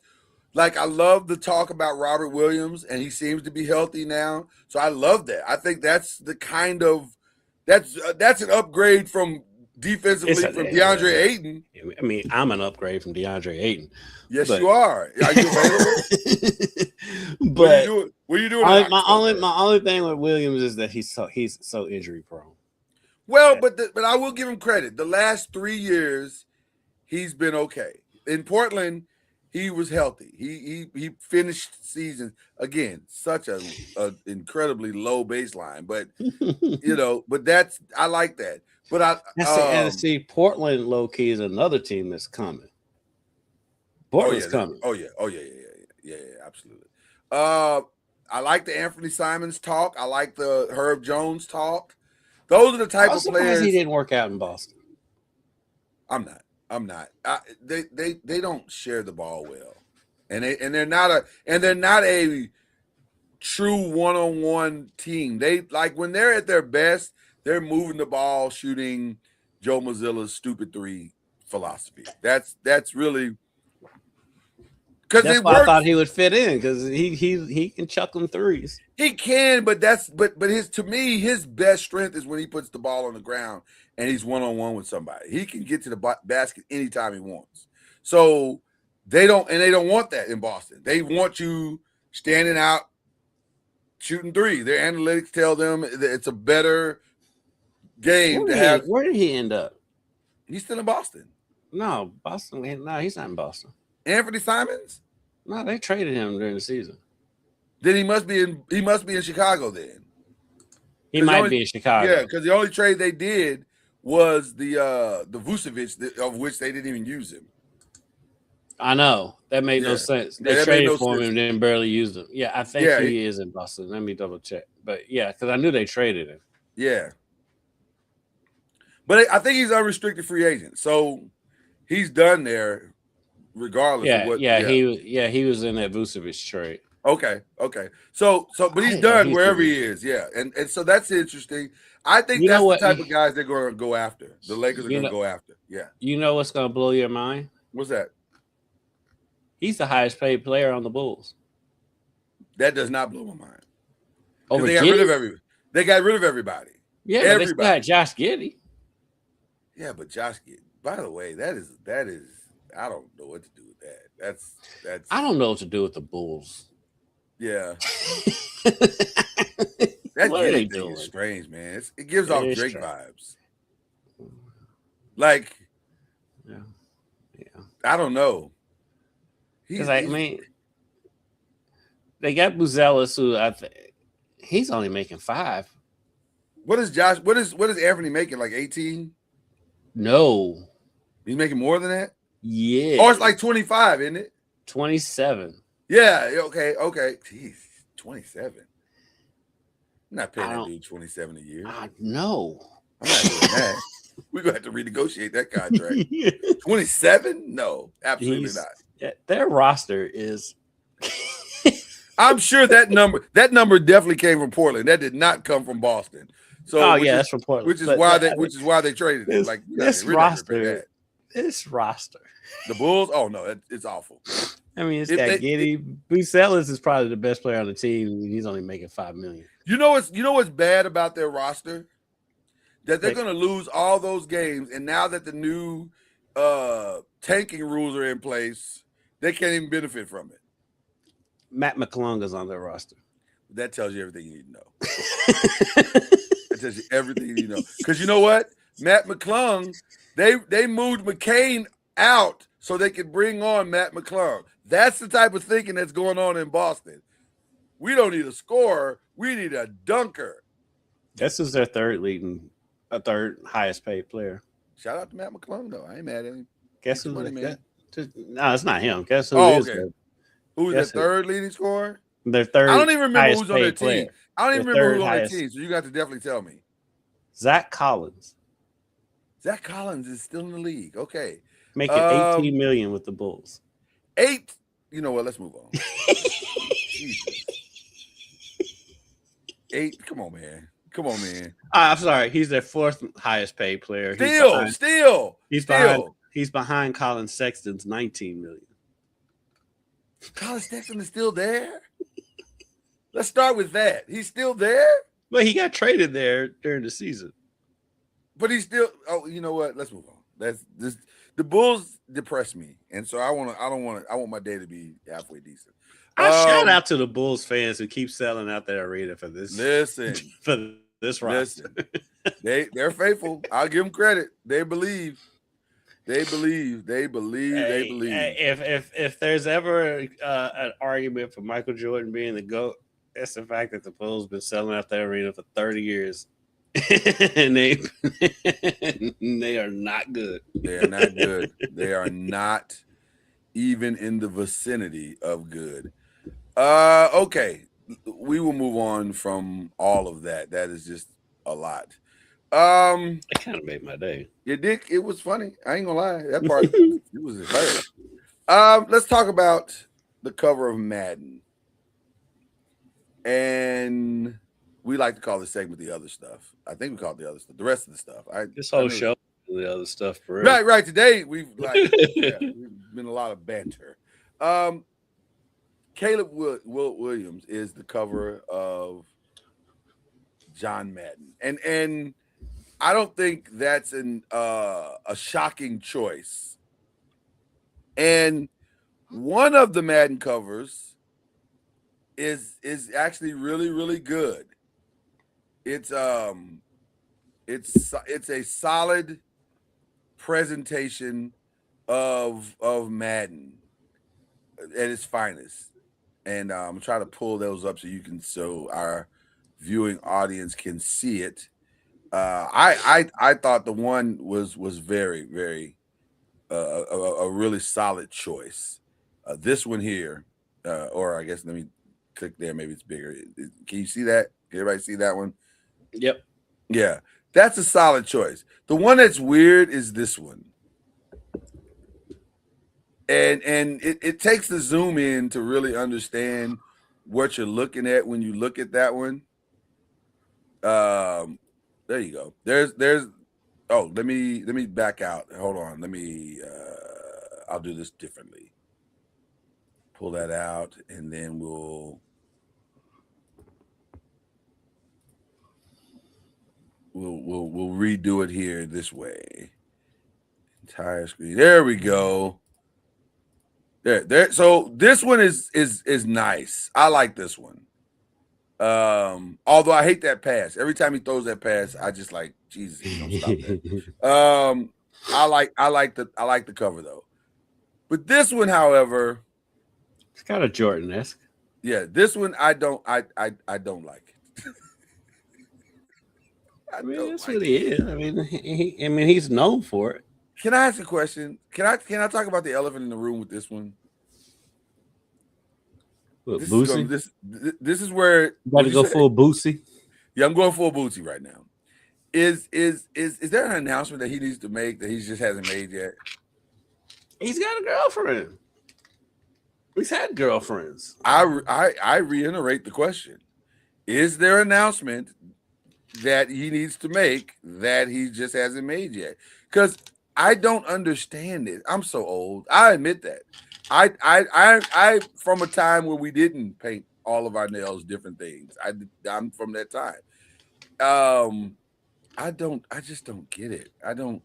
Help me, Kendrick. Help me not sound old in this moment because I don't get it. And of course, the zoom in comes in again. Shout out to StreamYard for the zoom in once again. Yeah, but McCain for the Thunder. I mean, he paints his nails too. Does he paint his? Does he paint them different stuff like this? Have you seen his TikToks? Of course he does. See, once again, Y'all need to listen. When is the light skin conference this year? Y'all need to get together and have some conversations. Because the light skins are wilding this year. You know, we've been down bad for a while. We're not doing ourselves any favors. I'm just saying, like, what is going on? I don't understand it. Well, but shout out to Cam Down. It's this generation. It's just they're just different. I mean, I'm not even gonna hate on them and say this, that, and the other. They're just. I don't get. That's why I'm saying I don't get it. It's that. It's just really I don't get it. Dennis Rodman did it. Yeah, but we understood that though, because while Dennis Rodman was doing it, he was doing it like he was. Dennis Rodman was slaying dragons. Still doing it. Dennis Rodman slays dragons on the regular. So I don't love it, but I understand what Dennis is out here doing very well. So it's just, I don't know. It's so weird to me. It's so weird to me. But again, I'm old. I get it. We old. I'm old. So I've aged out of all of this. So I understand. Yeah. I totally understand. Yeah. So that was the Madden curse. Do you still believe in the Madden curse?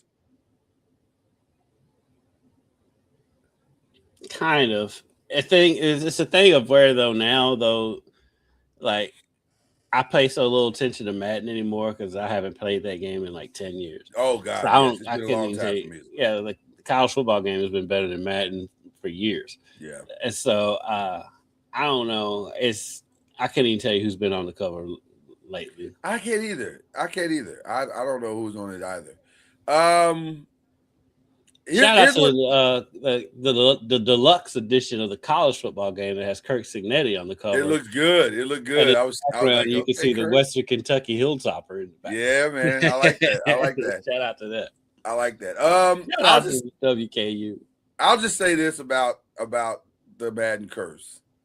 It is not lost on me that they put Caleb Williams on the cover of Madden on the same year that the Bears have the toughest schedule in the NFL. Yeah, it's ranked number 1. So that feels like a recipe for disaster. But let's see how it plays out. Yeah, let's see how it plays out. More power to you. More power to you, ma'am and sir. Okay, what's going on with this Wolfpack Cavs Brazil game? Why did they cancel it? Was there a legit reason why they canceled it? I don't know. I just saw that they moved it back to Virginia. I think it's at Virginia now. I just saw that they moved it. I didn't see the reasoning. Following extensive review with operational partners and international stakeholders, that was originally scheduled to be in Brazil will now be relocated to Charlottesville. So something must have happened. And we are in weird international times. Let's be very clear. We're in weird international times, and I don't feel like that's a game that's going to sell tickets.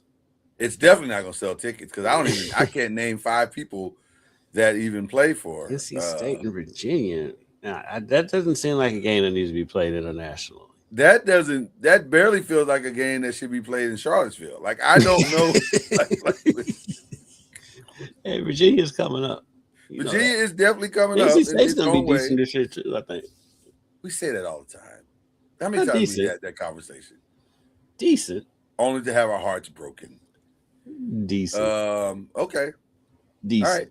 All right. I'll play your silly game. They're gonna be decent, okay. I'm not saying they're gonna win the ACC. I just think that they'll be formidable. I need to go back and find all of the times we've had that conversation on this show. That everybody is, you and Charlie, both of you and Charlie are high on NC State. And by the way, NC State at home is interesting. NC State anywhere else in America, you can chalk that loss up. It's gonna happen. So we'll see how that goes. We'll definitely see how that goes. Let's talk some other stuff.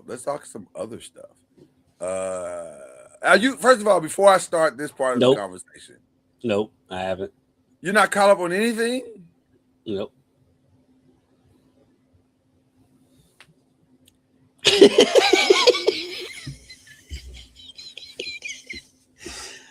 I've been working all week.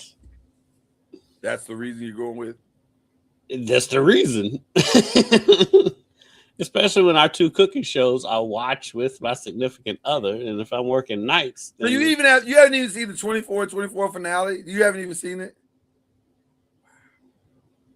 So no Euphoria, no 24 and 24, no barbecue brawl update, nothing. You just out here in these streets, just blind to the facts. Yep. Even though I did hear a spoiler on Euphoria on Levitard the other day, and I want to smack everybody on the show. Well, let me be clear. I won't spoil it for you, although you said you've already heard it, but I won't spoil it for you. But I'll say this. After watching the finale, Euphoria is for sure in my top 3 of all time weirdest shows ever created. That I didn't. The ending is like Sam Levinson. You are a genius, and also you need therapy. And maybe he's taking therapy. Maybe he's in therapy right now. But in the words of Jay-Z Freestyle, I don't know if that thing is working. Like it is a wild hour-and-a-half ride, and by the end, you're just like, this was a lot. This was a lot. It's the kind of ending. I'll catch up on that, probably before I catch up on the other two shows, because that's the show that I watch on my own, so I can watch that when I get home from work. But the other right. You're having to wait on someone. In full disclosure, he has chosen to consume these shows with his partner. I don't do that. Kid, you want to watch the show? You watch plenty of other shows with Mrs. I do. We watch our stuff.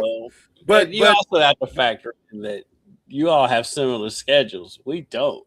Right. Well, we work together, so that works out for us very well. But also, I ain't waiting. I'm just not built that way. Like, there's certain shows I'm not. Well, then also, Miss Noise ain't gonna watch Euphoria. She can't handle stuff like that. The same here. I mean, yeah, she can't handle that. She's not watching Euphoria. That's. Hey, listen. I can barely handle it myself. It's a lot. Euphoria is the kind of show that you watch in silence. You don't recommend it to anyone. You don't tell it. And by the way, Zendaya, Adewale,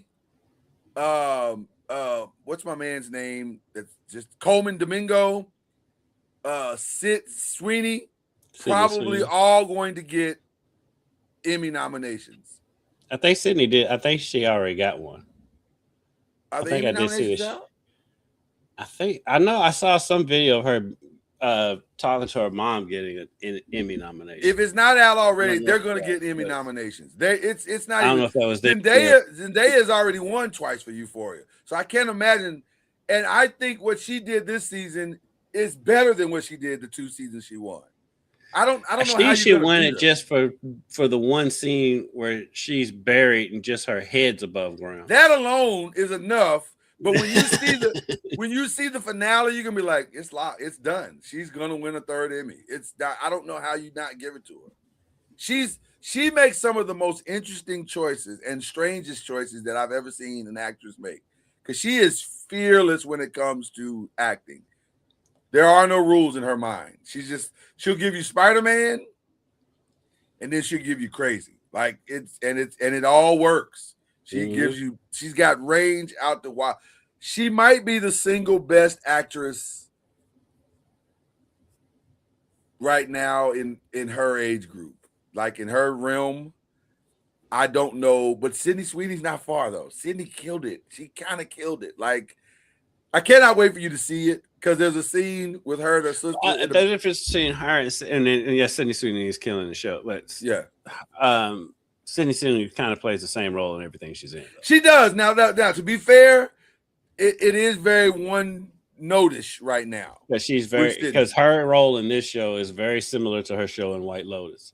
Okay, I haven't seen White Lotus. Okay. And it's now this other show that she's in. I have not seen that. and that show looks good, and it looks like it might be different. Her role may be different from which we're used to seeing her. What playing. show is that? Do you know? It's on. I think it's on FX. I think. Okay. Or Hulu. I think. But she is in another show that looks different from her other two roles. But she does play both. But her role in White Lotus and her role on here is very similar. Very similar. Okay. This role was wild. Like this whole season has been insane. Just the whole show. The show is insane. It Every really season is insane. Yeah. This is the most insane show on television. In my mind, I see a writer's room with a lot of laptops and legal pads and cocaine. Like I feel like because they dream up and come up with stuff that you're going, help me understand how you got here. I don't understand. Like right. What was your process? How did you all sit in a room and say, put him in a grave? That's what we got to do. That's it. You know, it would be awesome if we buried her alive, but her head was out. And what? Like, what are you talking about? What kind of drug-induced thought process is this? Okay. So Euphoria is wild. The Shy's back. I watched The Shy. I don't know if you watched The Shy. This is the final season of The Shy. It's probably time. I told you how I feel about The Shy. Yeah, it's probably time. It's been probably time. Yeah, it's been time. I will admit I have enjoyed the first 2 episodes, but also I'm gonna give them a shout out though, because The Shy outlasted Showtime, because Showtime's not even a network anymore. Hey, and The Shy is still on. Listen, 8 years is 8 years. However you get the 8 years is how you got it. But 8 years is a solid, and you've been able to maintain your fan base. I ain't mad at you. I'm not mad at you at all. So shout out to The Shy for doing what they do. Not mad at it at all. It will. I think the 3rd season of The Shy. I think it comes out tonight. I get, The Shy is confusing because they drop their episodes in the midnight hour just like Power used to do. But I get confused sometimes because it's technically a Friday show, but sometimes they'll drop it on a Thursday, and it's like the inconsistency is mind-boggling sometimes with The Shy. While my brother Kendrick is gone, I'm going to pivot over to wrestling for just a second.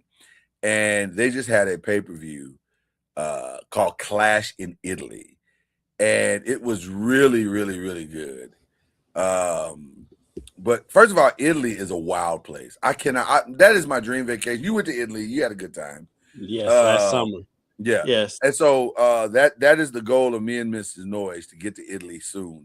And I thoroughly enjoyed the crowd there in wrestling. It was fantastic. They were loud.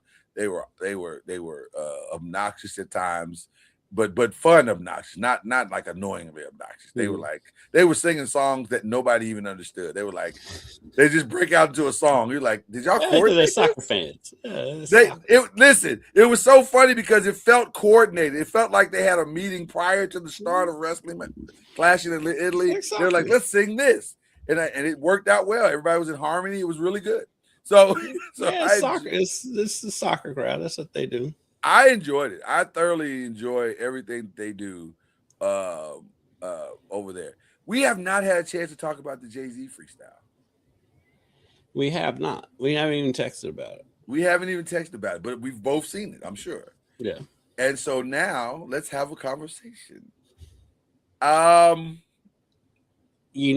It was good when my whole Twitter timeline is all the Drake fans trying to justify and poo-poo it. And it's there is not a more sensitive group of fans.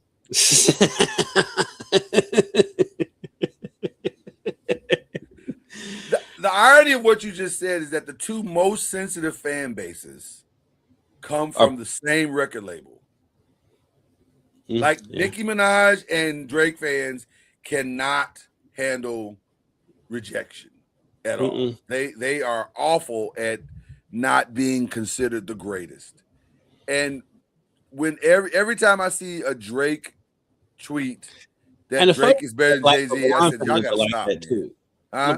LeBron fans are like that too. It's what makes it even funnier that those fan bases are beefing with each other. Yeah. It makes it hilarious. The first thing I want to say about the freestyle is shout out to Jay-Z for being efficient. He's like, I got things to do and I got kids. So I don't have time to give y'all a song for each one of you. So what I'm going to do is take this 3 minutes to address all of you one time. And the bars that he got off from the spitting out your mouth to Dame Dash to the stutter to Nicki Minaj was a level of complexity, double entendre, and brilliance that I've not seen a lot of artists be able to pull off. Because I didn't get it at first. I was like, I thought he was talking about Act at first. I didn't realize he was talking about Nicki. Yeah, well, I didn't know what he was doing. I really legit thought he was making a mistake. I was like, did he just forget what he was gonna say or what? And then when you saw the side by side, you're like, that was Kendrick levels of entendre because Jay usually is not that deep on his right. entendre. He doesn't normally do that, but geez, I was like, that was Kendrick levels. That maybe took some practice, like because it was timed perfectly, and I was like, wow, that was impressive. So, and then the final bars to Drake where he said, "Hey man, you're looking at the wrong chart, brother. I listen, I've done Billboard already, but I'm on a different list and I'm up 10. I'm up 10 spots. I'm at the top of Forbes. Get your weight up, sir." And then to come back with, "I've never looked up to you. You've only looked up to me." Oh man. Oh, he was in his bag. He's in his bag. And when he says your contract says in perpetuity. In perpetuity. And by the way, it does say that. Do you know when Drake will get his master's? When his kids are in college. And however many kids that is, because we don't really know. But when they get to college, that's when he'll get his master's, which is how contracts work. And by the way, you can thank Michael Jackson for that. I thought about this week. One of the reasons why contracts changed in music so dramatically, go take a look. If you want to do something and have some fun about Michael Jackson, because I know right now they got the Netflix documentary about the verdict, and they're once again eviscerating Michael Jackson. I've never seen a man so more eviscerated in death than Michael Jackson. Right. Man ain't lived in 16 years, and 17 years, and they're still talking about him. But go look at what the ownership was before he died. And I'm gonna tell you something. I'm not normally a conspiracy theorist, but that's one I can almost get on board with. As the further out we get from it, the more stuff I'm hearing. I can get on board with it too, because it's crazy. It is. You know what? Because so Mike owned. Well, okay. So let me see if I can sum it up for you in a way that makes a lot of sense. His catalog estate had Sly and the Family Stone, Ray Charles, Curtis Mayfield, and the Beatles, just to name a few of the things he owned the publishing rights to. Not to mention, he also owned the publishing rights. He had bought out the publishing rights of his own songs. Guys, if you just own those 5. Doesn't he own some of Eminem's songs because he went bought some of his catalog too? At one point, I think he owned like somewhere near 50% of Sony Music, which is insane. I don't think people understand. People can't conceptualize how crazy that is, but that's crazy. It's worth 1.2 billion, I think, a year. So yes, he's a problem for the music industry, or he was. He was. So now I think the estate sold back 50% of it, so he doesn't own all of it anymore. But Mike's great grandkids ain't gonna have to work. Mike was buying people's catalogs because they pissed him off. That's why he bought the Beatles, because Paul McCartney pissed him off. Yeah. And Paul McCartney's the one that put him up on game. when Paul McCartney heard that Mike had bought his catalog, he called him. He's like, say, man. Like, what? Like, what you want? Like, what did you do that for? Yeah, And Paul Mike pissed was like, him off about something. Mike was like, don't waste your time. The catalog's mine. I had to get those off. They were right there waiting for somebody. You did not have to get those off. It felt good, though. I ain't gonna lie. It felt good inside. And at the end of the day, that's all that matters. Felt good on the inside to say it. I ain't gonna lie to you, brother. Felt good on the inside. So yeah, Mike was a problem. He was a massive problem to the industry because he became a blueprint. And so if he's willing to do that, who else was going to be willing to do it? Now the other thing is you had to have Mike money to do what he did, and a lot of guys don't have Mike money to do that. So I don't know how much of a problem he really was, but I could get on board with somebody saying, "Hey man, they took him out." Yeah, I can get on board with that. Him and Prince, like I can get on board with. If you want to say, "Hey man, it looks suspect," yeah, it does. Yeah, it absolutely does. Yeah. So, but yeah, are you gonna watch the documentary, the Mike documentary? Probably not. I was listening to my pastor talk about Mike in one of his stand-ups, Dave Chappelle, and I agree with him. Who was at the Jay-Z concert, by the way? Who was he at the? Well, that's not surprising though. They were at the Roots. Well, him and the Roots go. Him and the Roots are like but this son.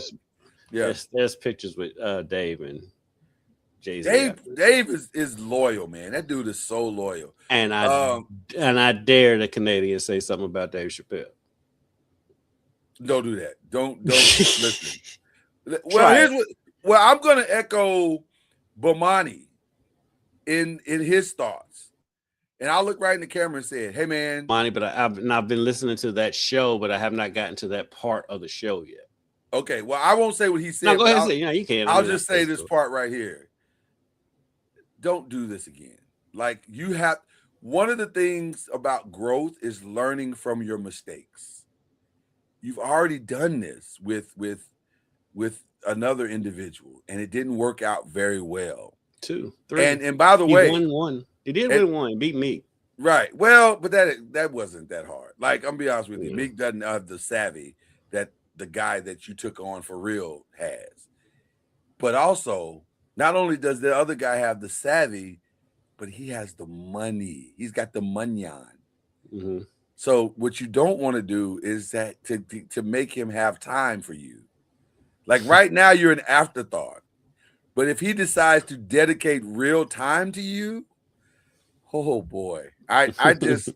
He did this and he just did it because he felt like doing it. But if he decides I'm going to invest time and resource into you, this is going to end this might be the end. Yeah, because Drake's not Nas. No. Even though I will say both Jay-Z and Nas's disses are the 2 most overrated diss records ever. I agree. I don't even really. Both of them were terrible. They were okay. It wasn't like that big of a deal, but they also kept it somewhat civil. Like even though there was a couple little weird jabs, but for the most part, it was like whatever. Like it wasn't any different than what you'd find with 5 guys standing on the corner at night. So it was like it wasn't that big of a deal. But Jay has the position and the power to end him. Like for real. Because that kid that Kendrick alluded to, Jay will invest money finding them and saying, because he's got a concert at Yankee Stadium in July. So the last thing you want to do, because this is not above Jay, he's done it before. The last thing you want to do is have him put your daughter's picture up. Because you and your camp, you and Nikki done had some real, disrespectful stuff. So the last thing you want him to do is be like, well, here's the daughter that Kendrick was talking about. Like, just leave it alone. Just go about your business, plan your tour, and leave it alone. Just leave it alone, man. You got to learn from your mistakes. And I'm so sick of seeing Dame Dash. I'm not. That's a funny. because I'm like, they just. I mean, at what point do you realize that people are just using you for clickbait? Because they know you'll say something stupid. And it was stupid. It was so. All he says is stupid stuff. You've been saying stupid stuff for 20 years. First of all, let's talk about the fight that he was literally having on screen to keep his teeth in his mouth. That was. I mean, I had to watch the video twice because I'm like, I'm so fixated on like, are they going to come out? Because it feels like they're going to come out. Like the whole time he's talking, I'm like, feels like he's going to lose it any second now. And they had nerve enough to say somebody else's breast stink. Fam, you ain't got teeth, fam. Your mouth is literally rotting. Let's not do that. Let's not do that. And the best you could come up with after thinking and contemplating the response was, what's up with his hair? Him and Drake, same thing. What's up with his hair? Drake, who was a grown man who was walking around with barrettes in his hair just 3 years ago. At 40, fam.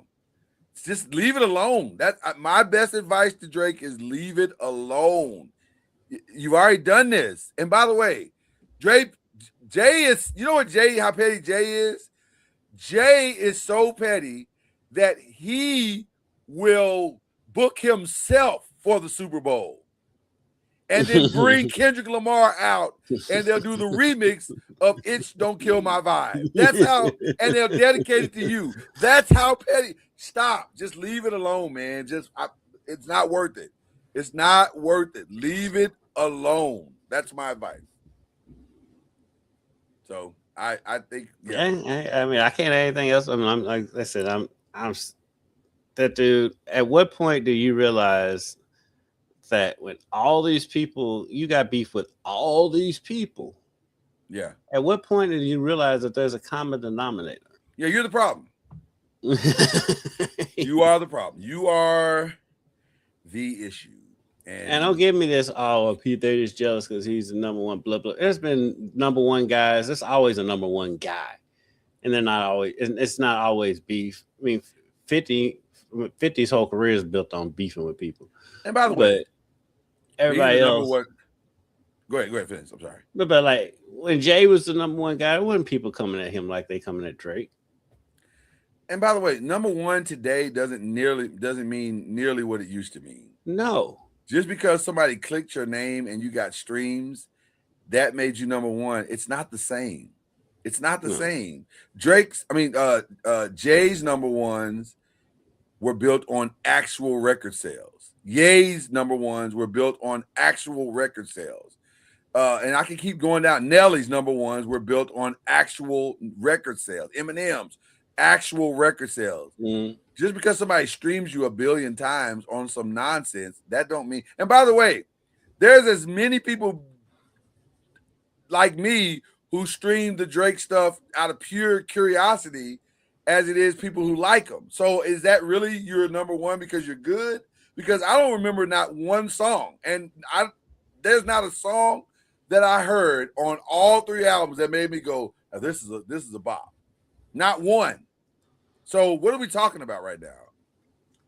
I haven't listened to any, so I can't even comment because if the album's good, bad, or indifferent, I have not listened to it because it's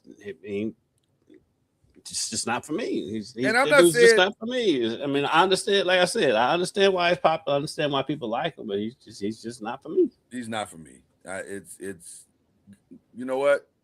Definitely aged out of Drake. Definitely aged out of that. So, and the thing is, that's my thing with him is when is he going to age out of Drake? He's not. He's going to ride this till the wheels fall off. Listen, that dude had a 21-year-old and a 23-year-old female rapper on the album guesting, and they looked like they were 17. So I'm not even sure they're even tell the truth about their age. But he's not. He's going to be that dude forever because he thinks it's working, and it is working to some degree. It is working. So I can't even argue with that part. He appeals to because there are a group of people who. Let me shut up. No, you're right. You're right. Now there's I call it Peter Pan syndrome. Yes. Oh, yes. That's a great analogy. And he appeals to those people. They love him. And I made a firm decision. Me and my wife were talking about this. I now realize that anyone that is diehard ride or die Drake fans is probably making poor life decisions, probably. Like, because you can't look at that over there and be like, that makes sense to me. Well, it depends on how. If they look at it as it's just entertainment, then they're probably fine. But they're ride or dies. A lot of them are ride or dies. Fans that slow rider, especially on social media, and I'm sure a lot of them are bots on social media. But like the ones who go on the talk shows and stuff. What's his name? Molly, Millie, whatever that dude. Rory and Maul, whatever. Yeah, the ones that Joe Budden fired. Yeah, because I've seen this dude damn near in tears during the Kendrick Lamar. Man, like, dude, you're a grown ass man. Why are you in tears over another man's beef? Right. That he started. Right. That he started. Yeah, it doesn't make any sense. Okay, two more things, then we're done. Caitlin Clark. I know we said last week it's not a big deal. It's not a big deal. But then we didn't know that she was gonna be, benched by our own coach. And I'm starting to think it may be a deal. Maybe. By the way, hold on, before we even get to that. Indiana, y'all petty. Y'all petty, man. Y'all petty. Benching journalists on credible stories is petty. And y'all ain't got a lot of great press. So WNBA, y'all gotta. Hey, what state is that team located in? A red one. I wasn't gonna say that part, but it's Indiana. That's petty though. Like, if we're gonna start doing that, we can fix that real quick as media. We don't have to be there. Okay. I just want to get that off. Some of it's growing pains of a league. Yeah, but y'all can't pick and choose, man. WNBA, if y'all want what everybody wants, you can't pick and choose. And don't get me wrong, I'm not arguing with you at all. You're right. Yeah, I know. Yeah. It's just this a young league that's still making young mistakes. Right. That's a great point. It's a great point. But I was like, y'all taking the man's credentials because that's not how this works. But anyway, okay. You know what? But you know what? A lot of teams, a lot of stuff is going that way. Yeah. Because everybody's trying to control the media. Because a certain other person who tries to control the media. And this is what you're going to get. You're going to get a lot of fluff stories and you're not going to get any information. Right. So speaking of that, let me start by saying I genuinely like Stephanie White. I genuinely like her as a coach. I like Caitlin Clark. Yeah. And I like Caitlin, and I understand why the narrative around her is as soft as it has been. Because I listened to Cheryl and I listened to Sue Bird, and they did a masterful job of telling the truth without completely eviscerating. Because we all understand that a rising tide lifts all boats. We get it. We understand what she is and what she has meant to this league. Because I don't think they'd have got that CBA had it not been for her. They wouldn't have got it, right? So let's be very clear about that. But also, we can't ignore truth, and I think there's a monster being created in a little bit here, because you can't be doing that with your coach. You just can't do that. You can't be acting a fool and your coach trying to speak wisdom to you. And Stephanie is a solid coach. She's more than solid coach. So and she's already gotten another coach fired. Right. And she's been there 3 years. Yeah. Got the coach fired in the season when she didn't even play. Right. It's incredible. So I just think there has to be, and this goes back to your earlier statement about a young league, there has to be some balance in the narrative. And it's okay that people call out her immaturity, because that was an immature thing to do. So it's okay. Because otherwise, if you don't call it out and you allow her to come back with statements like, you guys are just trying to create a narrative. No, we're not. We're not trying to do anything. See what's happening. We didn't come down there and whisper in your ear while you were on the bench, hey, you should act the fool right now. You did. You made all these choices. She's starting to give off Drake vibes, is what I'm trying to say, Kendrick. You started it. Now you don't. Now that we're calling you out on it, you want to say, "Oh, you guys are way off." No, we're not. And by the way, this is not the first one. This is like the third video that I've seen with her kind of trying to like big up a coach. Mm-hmm. And I'm saying, ma'am, you got to stop. You got to be the one to stop yourself. And somebody's got. And by the way, some of your teammates got to stop you as well. If I was the team, like Aaliyah and Kelsey and those guys, we would have a team only meeting, and then we would jump in her face and be like, "Hey, knock it off." You know what's going on? What's up? Same stuff that was going on in Memphis. They don't have any vets. God, dog, you're right. It's the same thing. They don't have vets. They don't have a vet to snatch her up and tell her, look, because she is the face of the league and she's this, she's that. The franchise, and at the end of the day, the franchise is always going to choose her. They don't have a vet.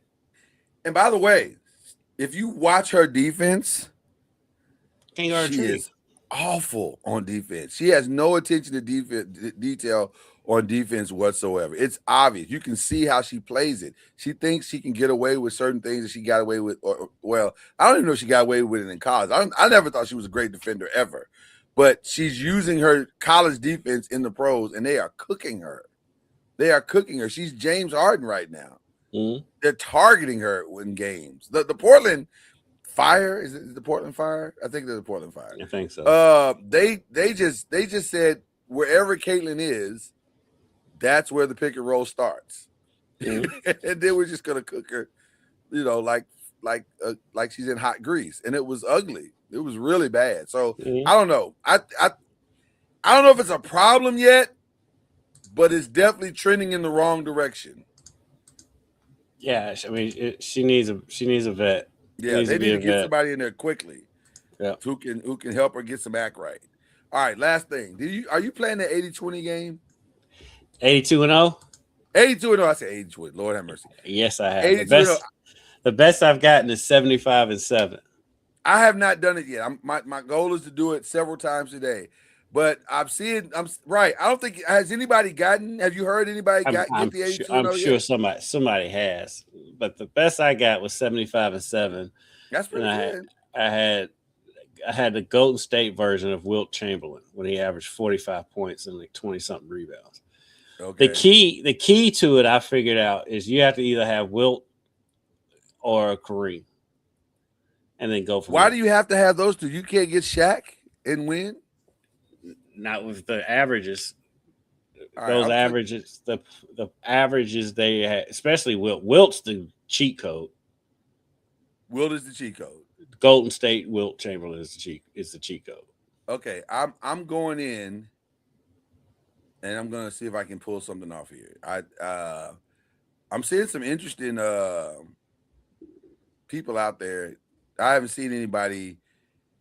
Like I was watching, shout out to Kev on stage. I was watching him, and he got the best. I think he had was like a 74 and something. So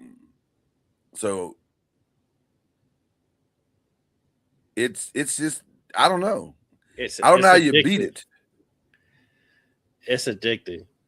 It's like I'm playing and another cheat code on here too, low key. Yeah. World Be Free. Shout out to one of the greatest names in the history of basketball. Yes. World Be Free. So I'm playing the classic. Is that what I'm doing? Yep. All right. We're gonna see this real quick. Because I've been hearing about this and I was like, I'll be missing. My man Ian put me on game yesterday and I've been playing it ever since. Okay, so we spin the wheel, right? We spin the thing. And do I stop it or it stops on its own? It stops on its own. Okay, and then I just pick a player. Yep, you got the starting five. You're picking a starting five. Okay, so I'm picking. What am I picking right now? Point guard? Just whatever you want. Looking at that. Oh, I can pick whatever I want. Yeah. Okay. I would go. See, they're trying to bait me into Luka, but I really want to pick Dirk. It's your world. What would you pick? Wow, Deron Williams is making an appearance. I had a team. My cousin Clem's on there. I've had him twice. Is he? Yeah. Wow. Okay. I'm gonna go Dirk. I'm gonna mix it up a little bit. So I'm gonna go Dirk. Oh, I click his position. Okay. I'm gonna put Dirk at small forward. Do I drag him over? How's it work? I've been doing it on my phone. So it's okay. So I don't know how to get him in here. Maybe double click and see what that does.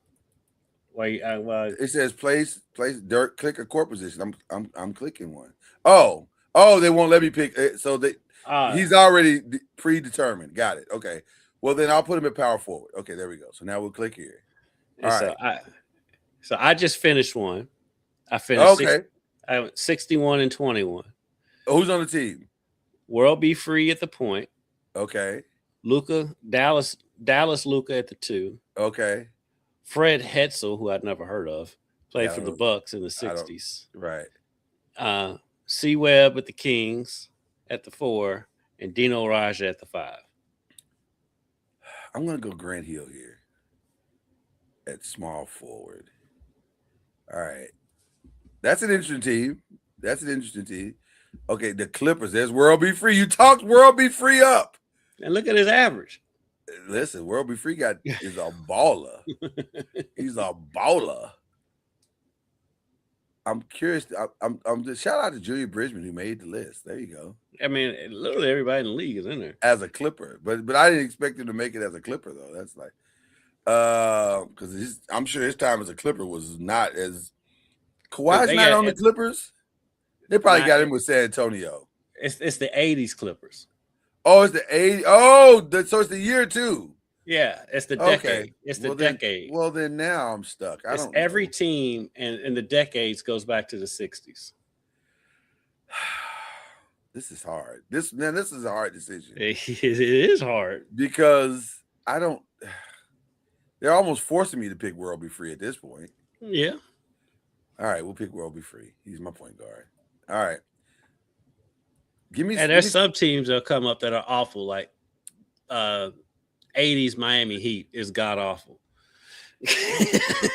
Yeah. Like Ronnie Cycli, Billy Thompson. Right. Like that's not a great team. So this is OKC, which is essentially Seattle. Yes. So now I'm stuck with Spencer Haywood. 25 and 12. Spencer Haywood at his height was pretty good.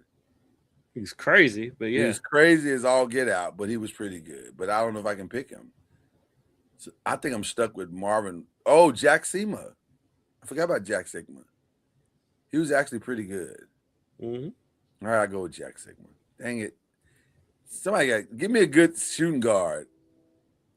I can't accept. Oh, okay, 90s. Isaiah Ryder. Or Stephon Marbury. I guess I will go with Stephon Marbury. Go all the way to the top and look who's at the top of that. Tony Campbell. What is happening right now? Look at his average. What is happening right now? In what world am I going to win 82 games with Tony Campbell as my shooting guard? I don't think that's the thing. I'm gonna go with this seed. Oh God, look at this. This is we can't beat anybody. I just did one where I went 59 and 23.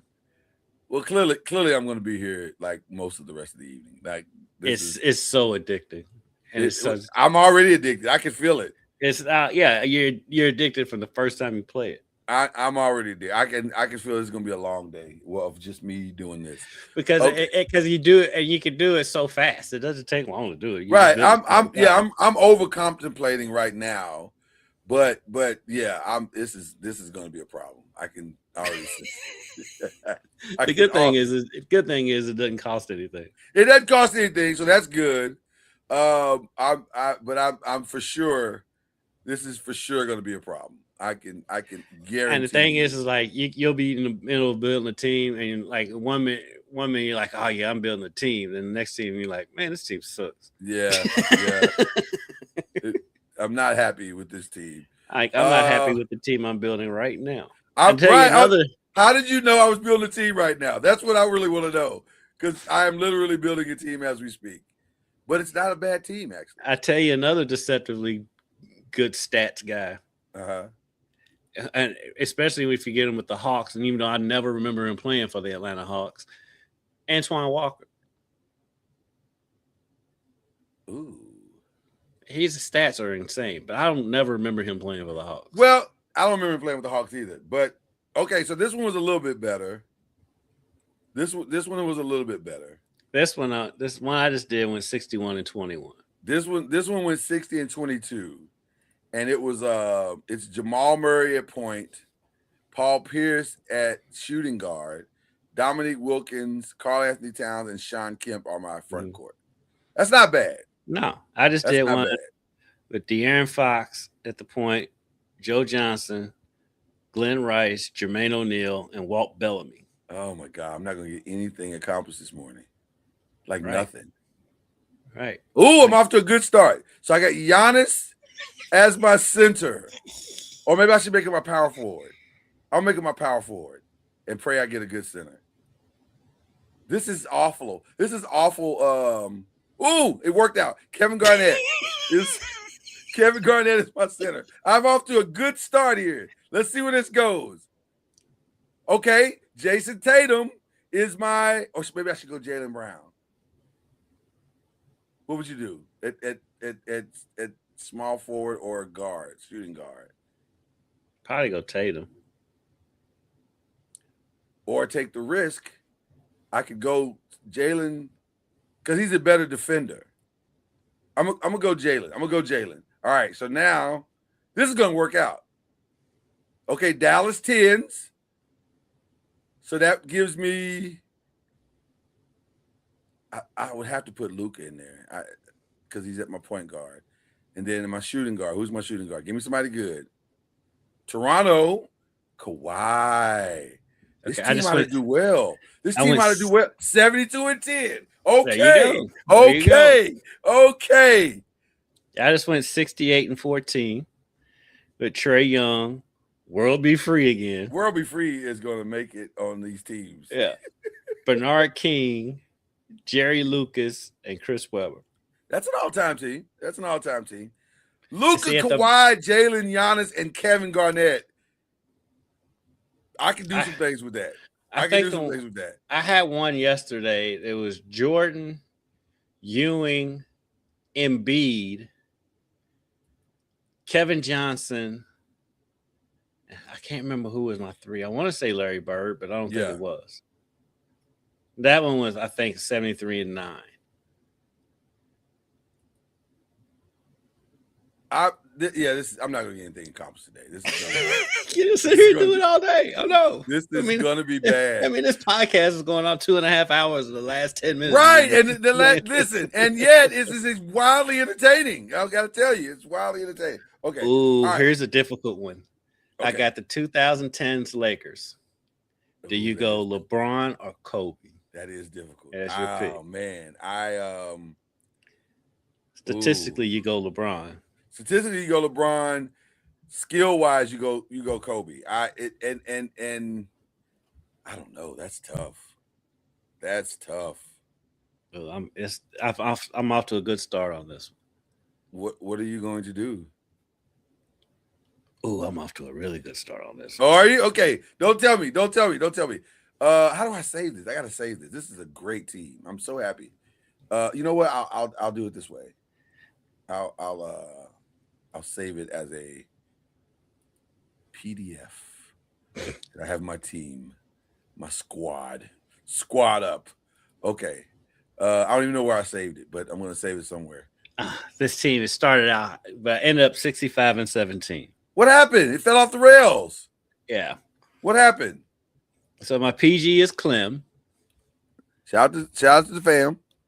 My 2 guard is Dr. J. That's a good 2 guard. Solid 2 guard. My 3 is LeBron. Okay.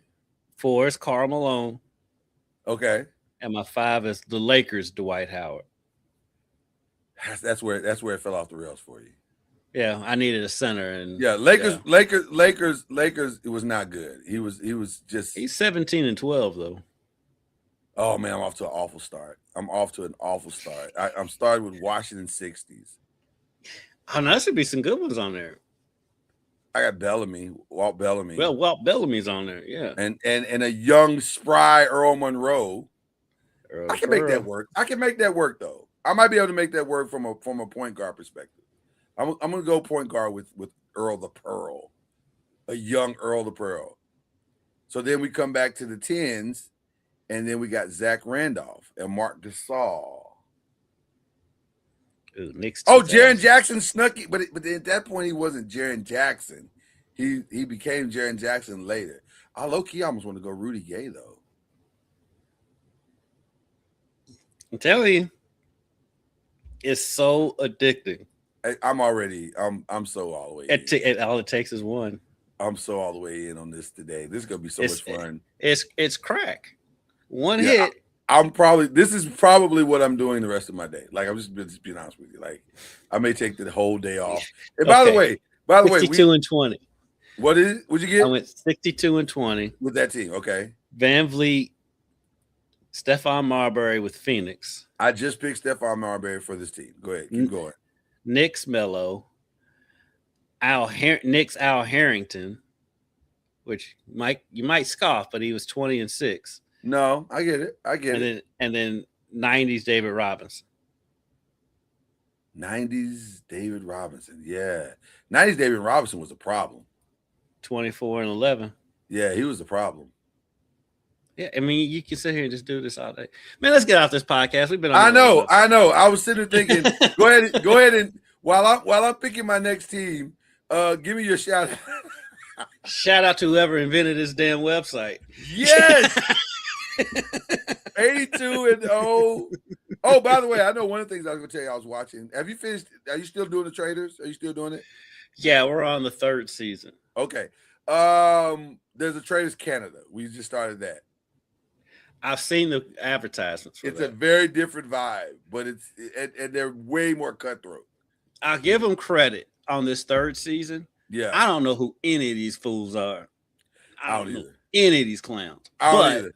But they made changes in the game that keeps me interested. Yes, because they've done a great job of making the game the star of the show, and not these clowns that they have coming in there. that's one of the things I like about the Traders is that they keep kind of upping the ante, which makes the game. And that's why we love our cooking shows too. That's what we both love about our cooking shows. Listen, I cannot wait for you to see. That's why I'm so angry with you about not finishing. Because the 24 and 24 it's finale. The most angry you've ever been at me. It is. It really is. Because the 24 and 24 finale pays off so big. And then so does the next episode of Barbecue Brawl. They're just both phenomenal right now. Barbecue Brawl is in its bag. They are for sure in their bag right now. 67 and 15. This team is off right here. This one's 57-25. It's something. I got Darren Williams, Jerry West, Rudy Gay, Derek Coleman, Brooklyn Derek Coleman. Yeah. Well, New Jersey Derek Coleman, and 90s Olajuwon. I blame you for this because I just got Miami 80s. I blame you. But it's great for the show. Read how terrible this is. So Kevin, the lead scorer is Kevin Edwards at 13 points a game. The best center is Ronnie Cycli at 10.9 in the game. The best small forward is Billy Thompson at 10.8 a game. And it just gets progressively worse. And Billy's at the end of his career at that point, too. By the way, you know you're in trouble, and this is from our Arkansas listeners. You know you're in trouble when the Scott Hastings made the list at 5.1. It's just bad. But then they throw stuff at you like this. So I haven't picked one position yet. Yeah. I got 2000s Washington. Do you go Gilbert Arenas, who's the leading scorer? Bucket. You go MJ, who at the end of his career, you can put him at the 2 or the 3. Yeah. Anton Jamison is averaging 20 points and almost 9 rebounds. And you can put him at the 4 or the 3. Or do you go Stackhouse, who's at the 2 or the 3, averaging 19? Or you got Karan Butler, who's averaging 19 and 6. I think I'm gonna go ahead and Antoine Jameson. I don't know, man. Gilbert was a bucket. He was a problem, man. See, you gotta also think when you're doing these, okay, you're taking this position and you don't want to get stuck. And then I know that's the problem. That is, that happened to me a minute ago. I'd already picked a point guard and Oscar Robertson came up. Yeah, that's a problem. So who are you going with? I ended up going with Jameson. Okay.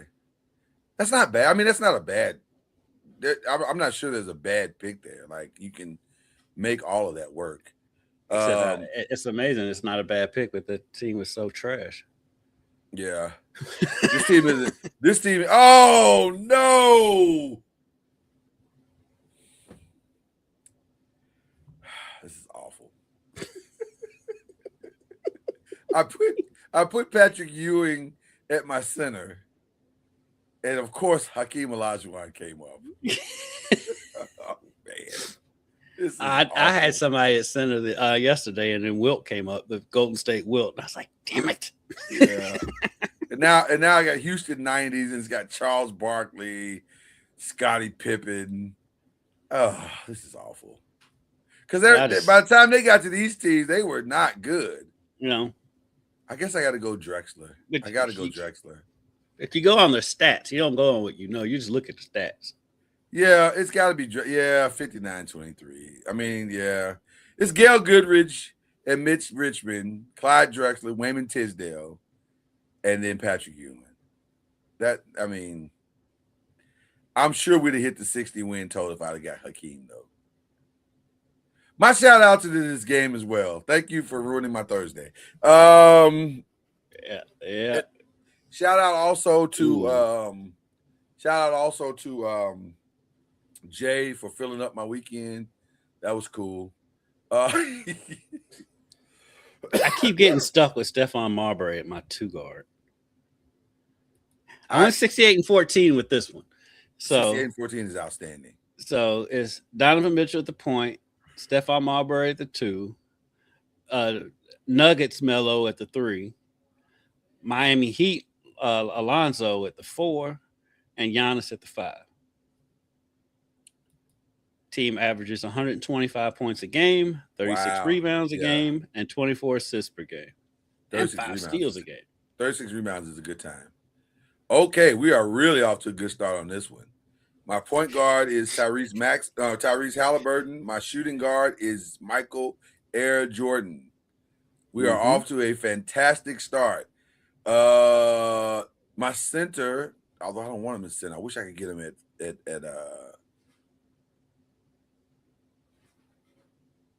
Zach Randolph as a power forward could be good on this team. But again, they got Rudy Gay. But then they got DeMarcus Cousins at center. But see, I know I'm going to get screwed because if I use DeMarcus Cousins, then they're going to give me Hakeem again. So I'm going to not do that again. I just got screwed. I've already used up my 2 guard, my 3 guard, and my power forward. And then my next spin, I get 90s Chicago. Yeah, see, that's not how you want this game to go. I'm going to go Zach Randolph and pray that I get a good center and a good small forward. Okay. So, well, that's power forward though. Jaren Jackson, I can't do that. I can't. Doggone it. Oh wow! Somehow this team went 62-20. You know what? I'm going to put Jaren Jackson here at the center and pray I get a great small forward that dominates. Man, let's go. For the 90s, Clyde Drexler. Okay. 61-21. That's not bad. I'll take it. I just went 62-20. Yeah. See, we got to go. Let's get off this podcast. We're probably going to keep doing this after the podcast, but let's get off this podcast. Listen. This is my morning right now. I'm just going to tell you right now. My first meeting doesn't start till noon anyway, so we're fine. God bless you. God keep you. We'll see you next week. We'll have a lot to discuss on the NBA Finals and just it might be over. Listen, if they don't figure out how to stop Karl Anthony Towns, it will be over. Or Big Body Brunson, it will be over. I like to zoom in on that too. The zoom in is, I'm starting to feel that. And StreamYard, can you please? Okay, goodbye.